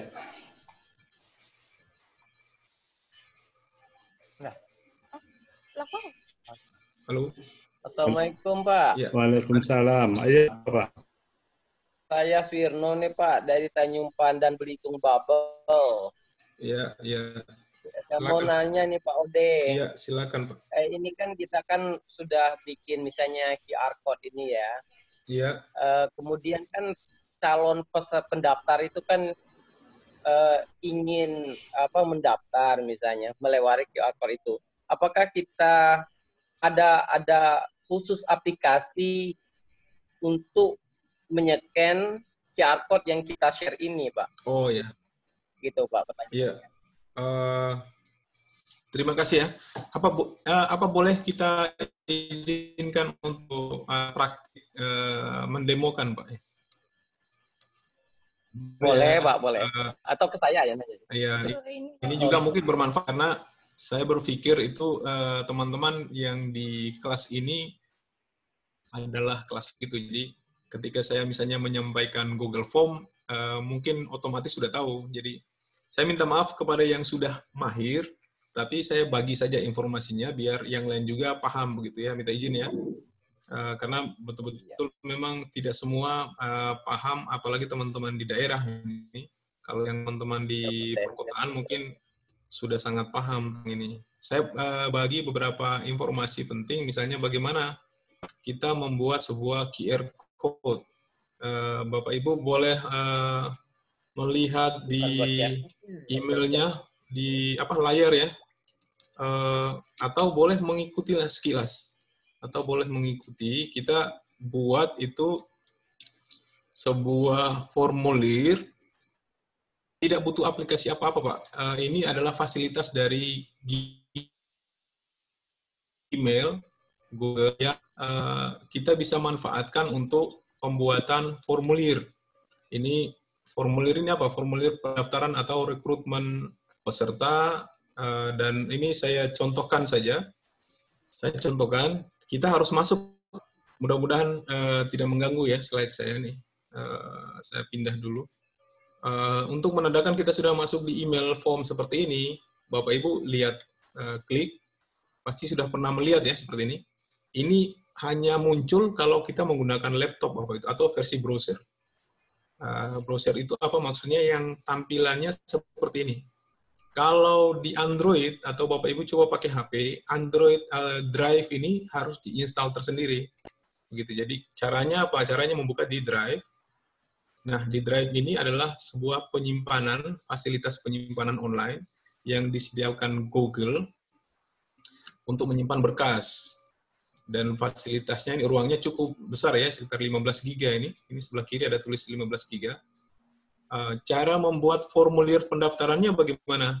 Kita pilih ini, new. Formulir pendaftarannya. Pilih new, kemudian kita akan bikin formulir kan Bapak Ibu. Kemudian kita ini, more, kemudian Google Form. Saya sedikit minta izin yang sudah kelas advance ya, biar tahu juga, ini sebenarnya bagian dari kompetensi juga bagaimana cara membuat formulir. Kalau sudah seperti ini, kita tinggal tulis saja, misalnya pendaftaran LKP Maju Makmur, misalnya, contoh ya. Di beberapa ini kita, misalnya, panduan, seperti ini. Kemudian kita tinggal pilih aja, misalnya ini kita ingin isi, minta izin ya, saya di beberapa praktik mungkin bisa lebih, saya copy untuk pindah ke slide yang kedua, nama lengkap, alamat, kemudian kita copy lagi untuk duplikasi ke berikutnya. Ini bidang kursus atau bidang pelatihan apa? Misalnya 3 ini aja, lengkapi data yang lain bisa menyusul. Ini jawaban singkat ya yang ingin kita minta dari teman-teman ini. Kalau daftar ini ada nama lengkap, alamat ya. Ini saya coba rubah sedikit. Alamat, kemudian bidang pelatihan, dan lain sebagainya. Ada tanggal lahir, ada segala macam. Ini kalau sudah selesai, kita send, Bapak Ibu. Ini sebelah pojok kanan yang ungu, Bapak Ibu bisa lihat. Kita send, kemudian mengambil link untuk membuat barcode itu di sini. Ini ada link seperti rantai ya, satu rantai. Bisa kita perpendek atau boleh pakai yang panjang saja boleh.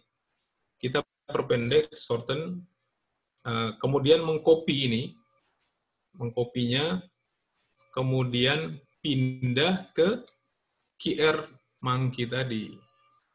Nah, ini saya sudah buka lagi QR Monkey. Terlihat Bapak ya?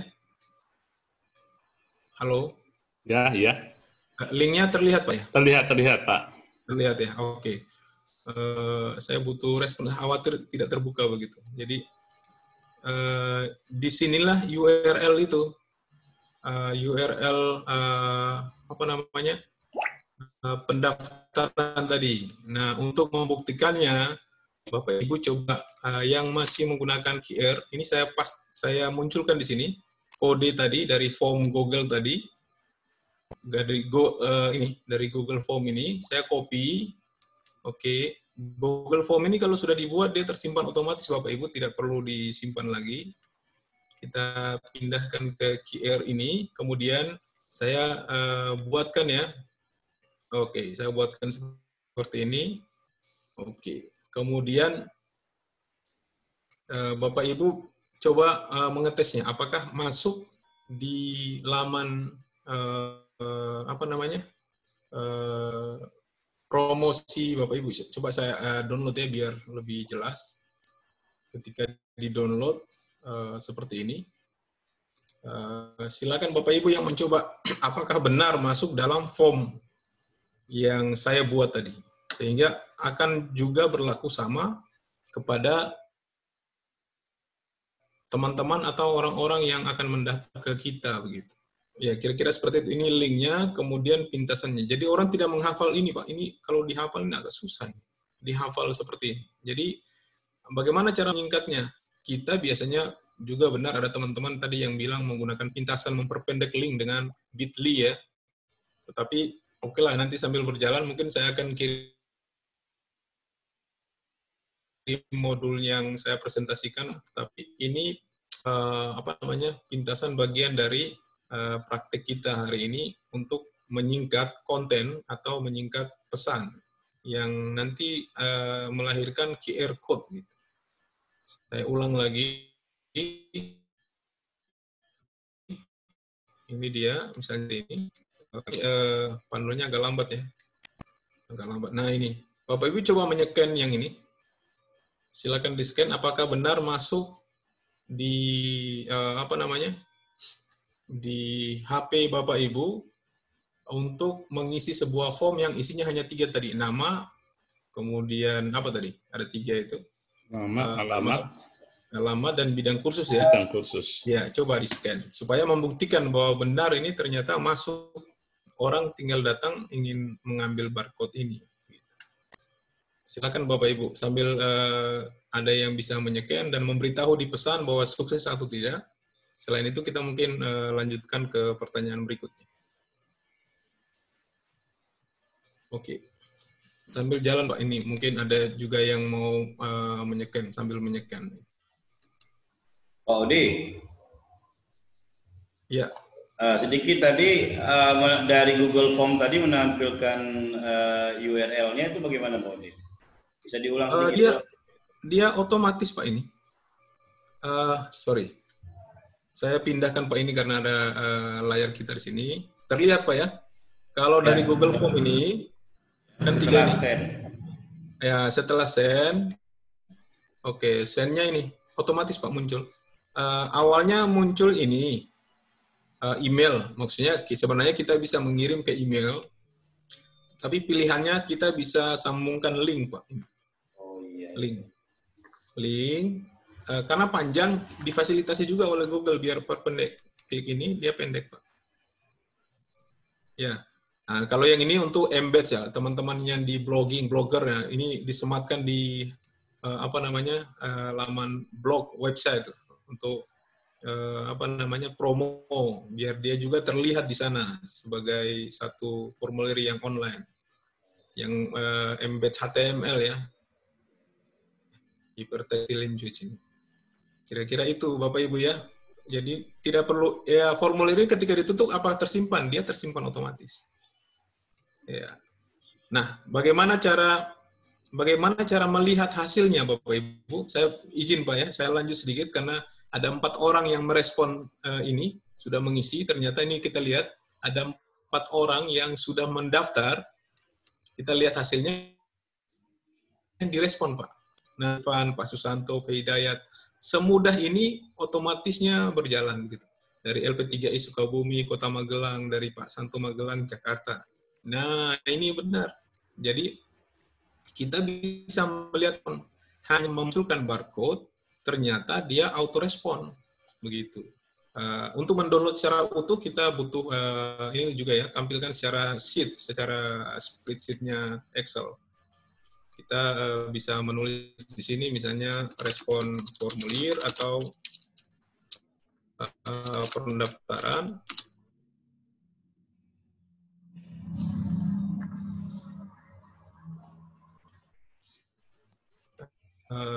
Vogel seperti ini.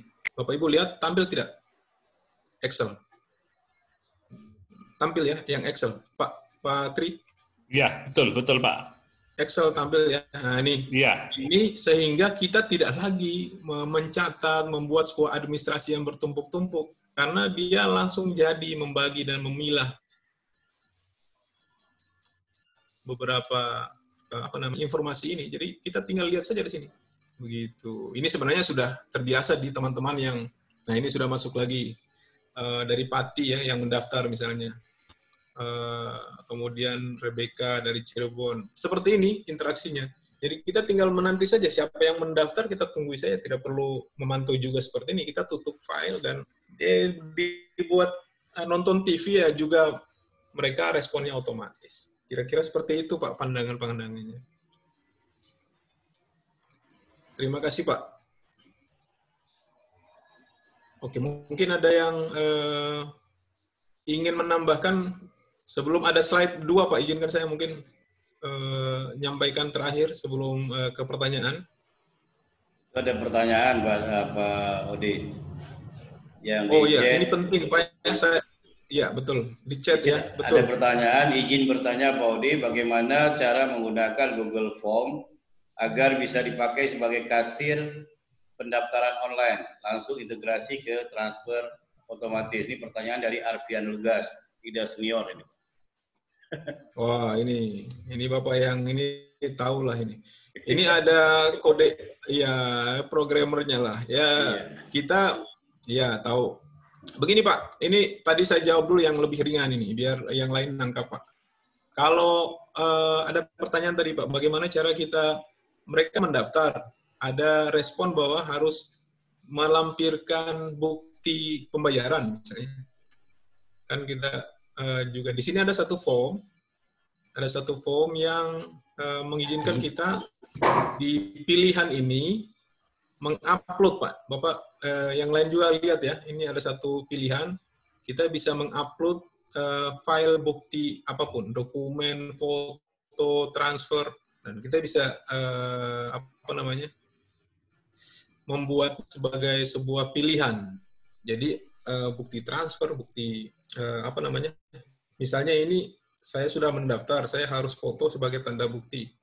Mestinya ini di tingkat programmer lah, tapi saya bilang sesederhana ini Google masih bisa mengatasi begitu, masih memfasilitasi untuk mengirim tanda bukti transfer atau teman-teman misalnya mengirim foto gitu, bisa ini.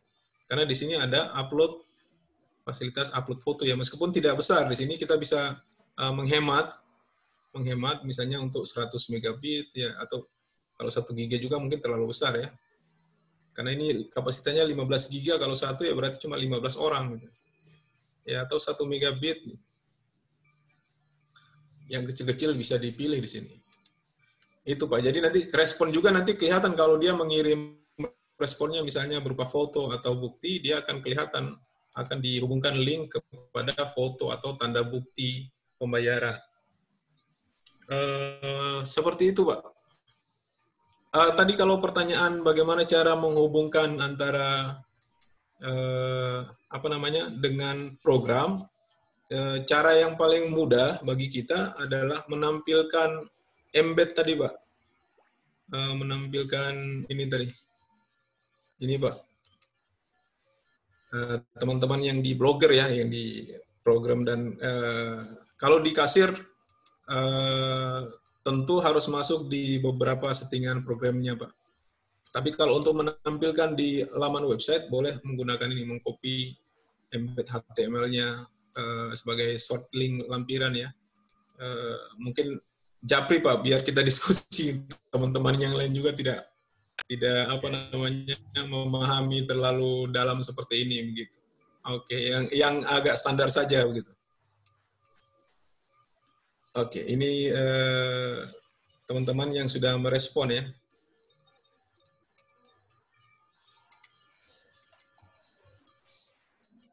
Oke. Tadi slide-nya terlihat tidak ya?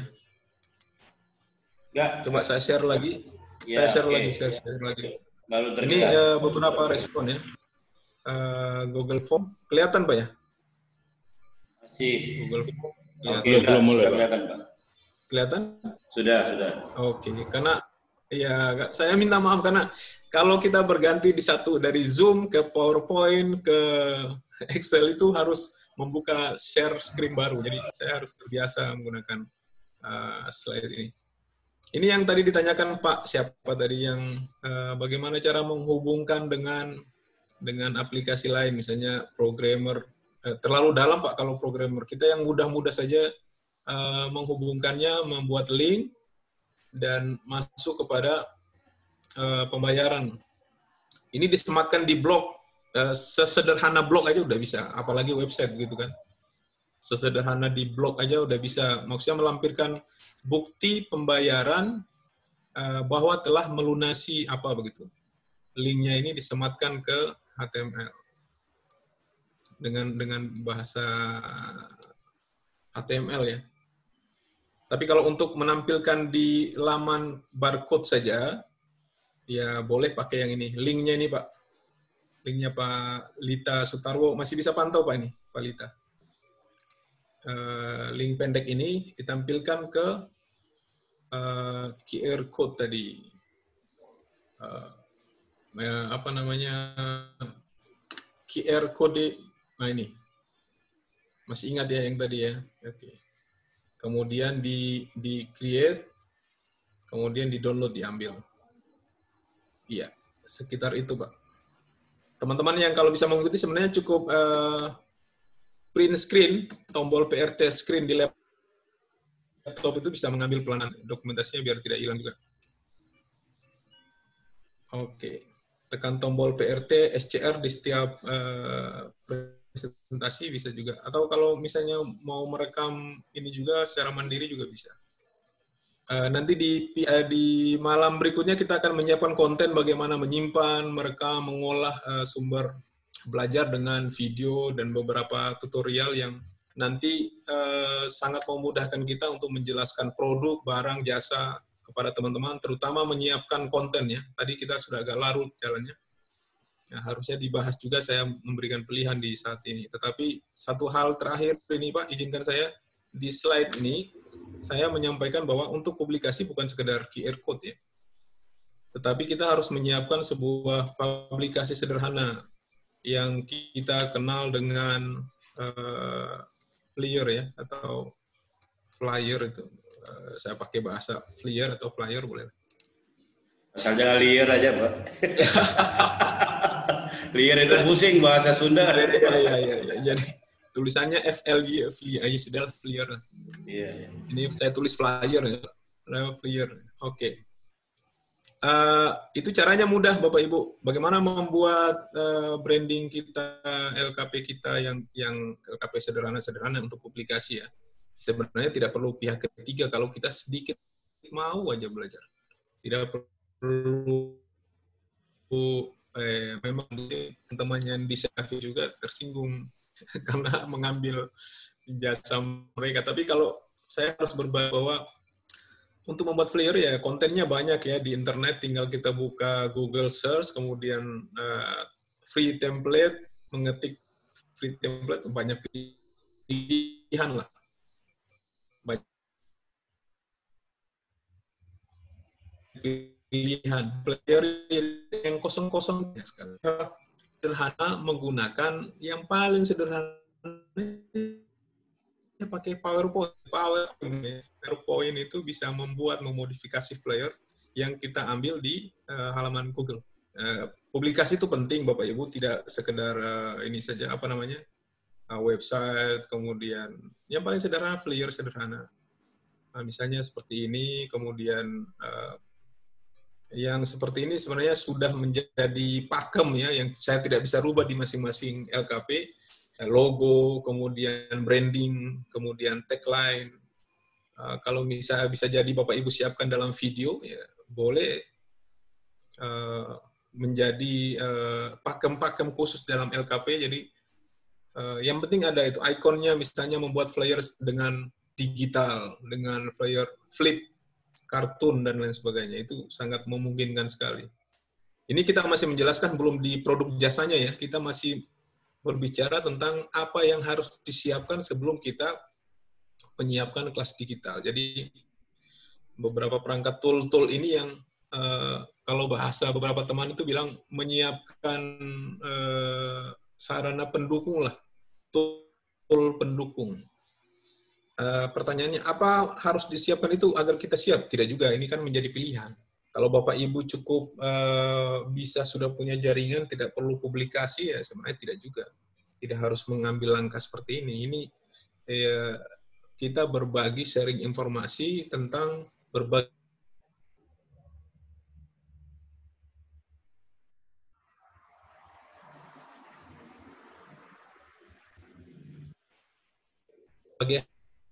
hal teknik. Meliri kan masih bagaimana caranya, bagaimana harus potensinya digunakan, dan lain sebagainya. Itu kira-kira Bapak Ibu, silakan scan ini materi saya ini ada di sini. Nah, ini sekaligus saya contohkan ke Bapak Ibu bagaimana mengambil materi, dan kalau Bapak Ibu ngajar juga bikin kayak gini. Begitu ceritanya. Silakan di-scan atau foto aja, nanti baru di-scan juga boleh. Untuk presentasi malam ini. Ya, seperti itu ya, Pak. Masih ada waktu, Pak ya? Pak Tri, gimana? Masih ada waktu, Pak? Ya. Sekarang pukul 10 lebih 45 menit, 47 menit di waktu Indonesia bagian tengah. Mungkin Pak diberikan pertanyaan, 3 pertanyaan lagi. Bisa, Pak? Oke, boleh, terserah. Ajar. Boleh. Ada yang bisa saya bantu? Nah, itu. Siapa itu? Barcode yang di itu malahan tadi, Pak. Iya, itu Veronica Pak namanya. Saya masih ingat namanya. Ini ada pertanyaan nih Pak dari Siti Rabiatul Alawiyah. Pak Ode. Ya, siap. Nah, ini ada pertanyaan. Maaf Pak, setelah buat formulir dari Barco tadi, untuk formulir pendaftaran daycare yang jangka waktu pendaftarannya tidak dibatasi karena misalnya masih cari peserta, itu gimana Pak? Sementara tadi katanya QR code itu paling lama bertahan 6 bulan. Apakah tiap 6 bulan QR code-nya diperbaharui atau bagaimana? Silakan Pak Ode. Oke, mungkin tidak cukup waktu yang untuk menjelaskan, tapi Bapak Ibu coba nanti cari di itu tadi. Kenapa saya sekali lagi bilang bahwa alamat QR Monkey tadi adalah pilihan alternatif untuk mengkreasikan QR code-nya. Oke, dan itu temporer karena mereka bisnisnya di situ. Bisnisnya di bagaimana mengkreasi barcode dengan konten-konten menarik, warna, kemudian ini. Tapi kalau Bapak Ibu buka Google, silakan coba buka Google, itu ada namanya QR. Coba saya tampilkan di sini. Generate barcode ya. Itu bisa diabadikan selamanya QR code-nya. Hanya saja tidak bisa diapa-apain. Jadi hanya apa namanya? Hanya QR code aja. Gitu. Hanya bentar saya tampilkan alamatnya Bapak Ibu ya.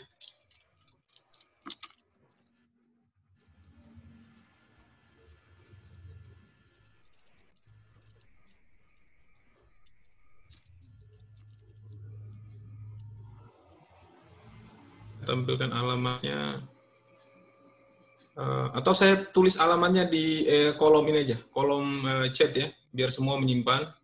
Ya. Ada panduannya di situ, dan itu bisa dipakai dalam jangka waktu yang lama ya. Tadi ada teman-teman yang sudah merekomendasikan, cuma saya tidak pakai itu karena dia monoton, tidak variasi. Cuman memang sangat bertahan lama, karena itu bisa digenerate di sheet saja cukup, atau di apa namanya, di sheet apa namanya, Excel itu cukup gitu. Saya tulis alamatnya di situ, di apa namanya, di link chat Bapak Ibu ya. QR code, oh ini ya. Iya.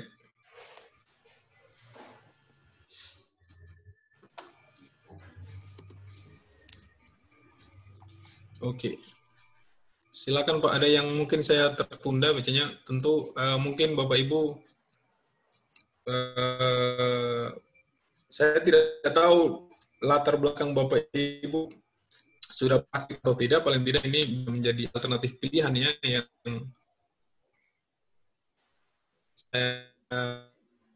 kita sampaikan malam. Tapi inilah yang digunakan saat industri jasa dan apa namanya, marketing ya.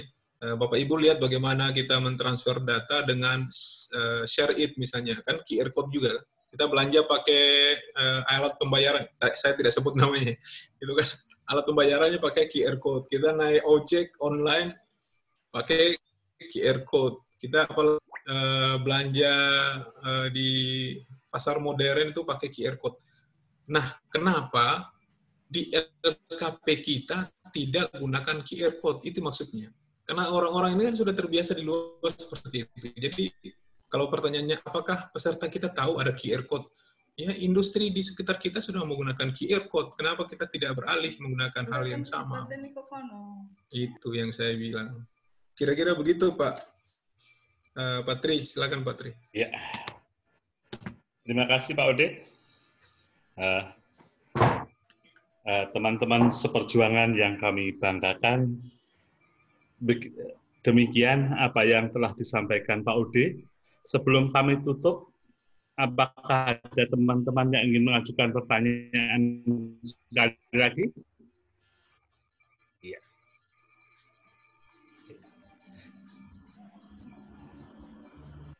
Iya Pak Ode, karena waktu sudah membatasi kita. Kini di Indonesia bagian tengah sudah menunjukkan hampir pukul 23. Iya, di Indonesia bagian timur mendekati waktu tengah malam. Iya. Kami dari Forum Pengelola Kursus dan Pelatihan mengucapkan terima kasih atas apa yang disampaikan oleh Bapak Ode, dan insya Allah besok kita sambung lagi untuk materi yang selanjutnya yang berkaitan dengan bagaimana kita belajar e-learning di LKP, dan juga bagaimana membuat fitur-fitur pembelajaran.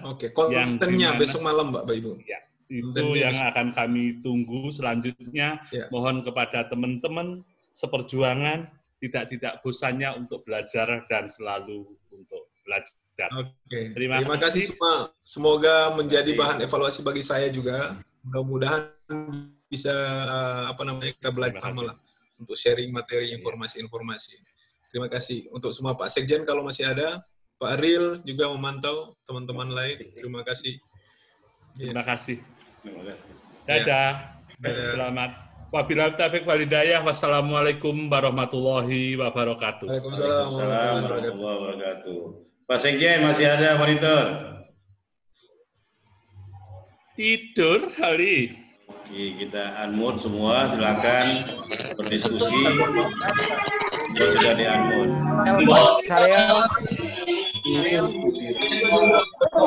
Mas Saril. Ya Pak Jo. Pak Ketum mau. Ya Pak Jo, silakan. Itu Pak Waketum ditutup oleh Pak Arpinus Koto. Coba dibuka bentar Pak Arpinus Koto. Pak Arpinus, oke baik. Oke, suruh menutup kegiatan.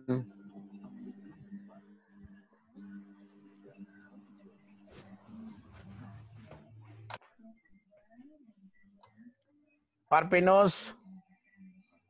Masih ada Pak Waketum? Halo. Silakan. Waalaikumsalam warahmatullahi wabarakatuh. Baik, bismillahirrahmanirrahim. Assalamualaikum warahmatullahi wabarakatuh.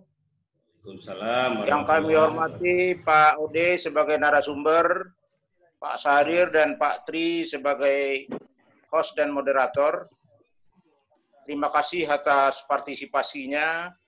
Mudah-mudahan acara ini memberi nilai lebih kepada teman-teman pengelola Forum PLKP di seluruh Indonesia. Apalagi di masa-masa sulit sekarang ini, materi Pak Ode ini sangat bermanfaat. Apalagi juga dalam rangka mengantisipasi kartu prakerja. Bapak Ibu yang kami hormati, tentu saja materi dari Pak Ode ini belum selesai.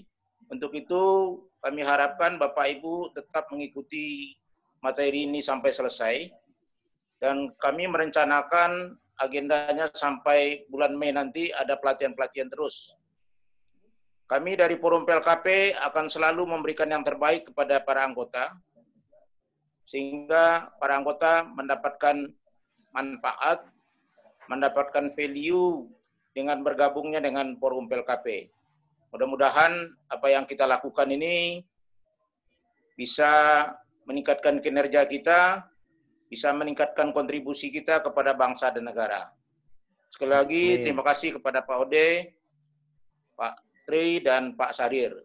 Wabillahi taufiq wal hidayah. Assalamualaikum. Waalaikumsalam warahmatullahi wabarakatuh. Pak Jul, ada yang ingin disampaikan?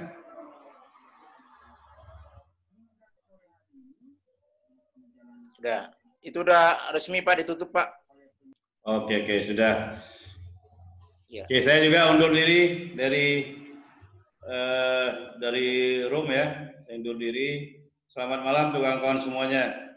Semoga bisa ketemu lagi malam besok, insya Allah. Pak Tri, terima kasih juga Pak Tri. Terima kasih sama-sama. Walaupun tadi ada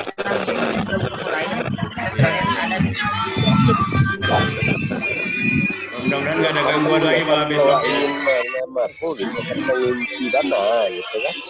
Masih banyak pertanyaan di chat tapi tidak dibaca moderator ya. Iya, pertanyaan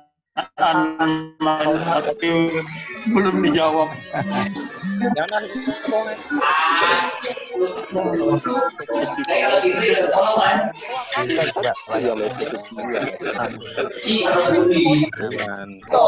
satu mengeksekusi kongres ya. Selamat malam. Tolong jawab mereka. Kalau mereka berhasil melaksanakan kongres, apa yang mereka lakukan selama ini ya sudah. Itu Pak Asnim. Selamat malam Pak Asnim. Baru ada suaranya ini. Terima kasih. Tempat aja desa. Dari Papua ada. Nonton itu. Organisasi. Dulu konsep awal kan. Di Sia ada. Dari Sia juga ada nih ya. Dari Sia mana dari Sia? Sudah mati-mati ya apa matinya? Yang dari Sia cuma satu orang, Pak Jeffrey. Ngomong terus nih. Enggak mati-mati bisa.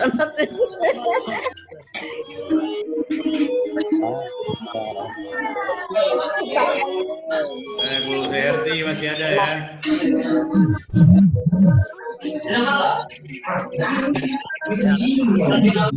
Ibu Herti masih ya.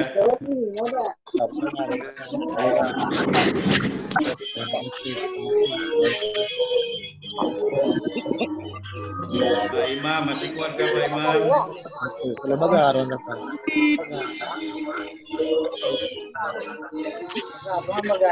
Itu punya mic buka.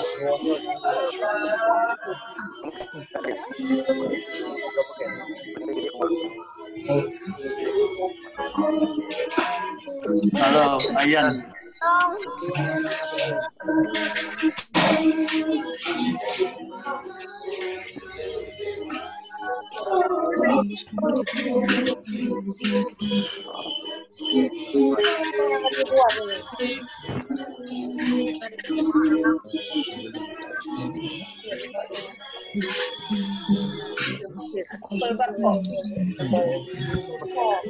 Kakak Rika. Nara, apa kabar Bu Nara? Nara Tasya dari Biren.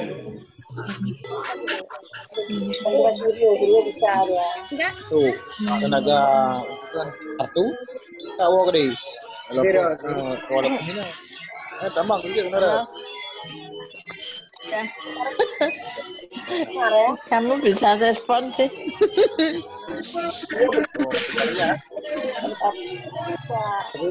Mati gimana matinya sih?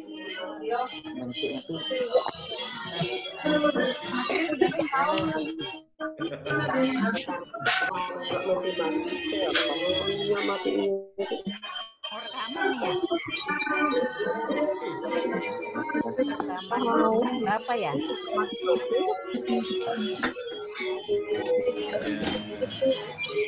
Kan gitu kan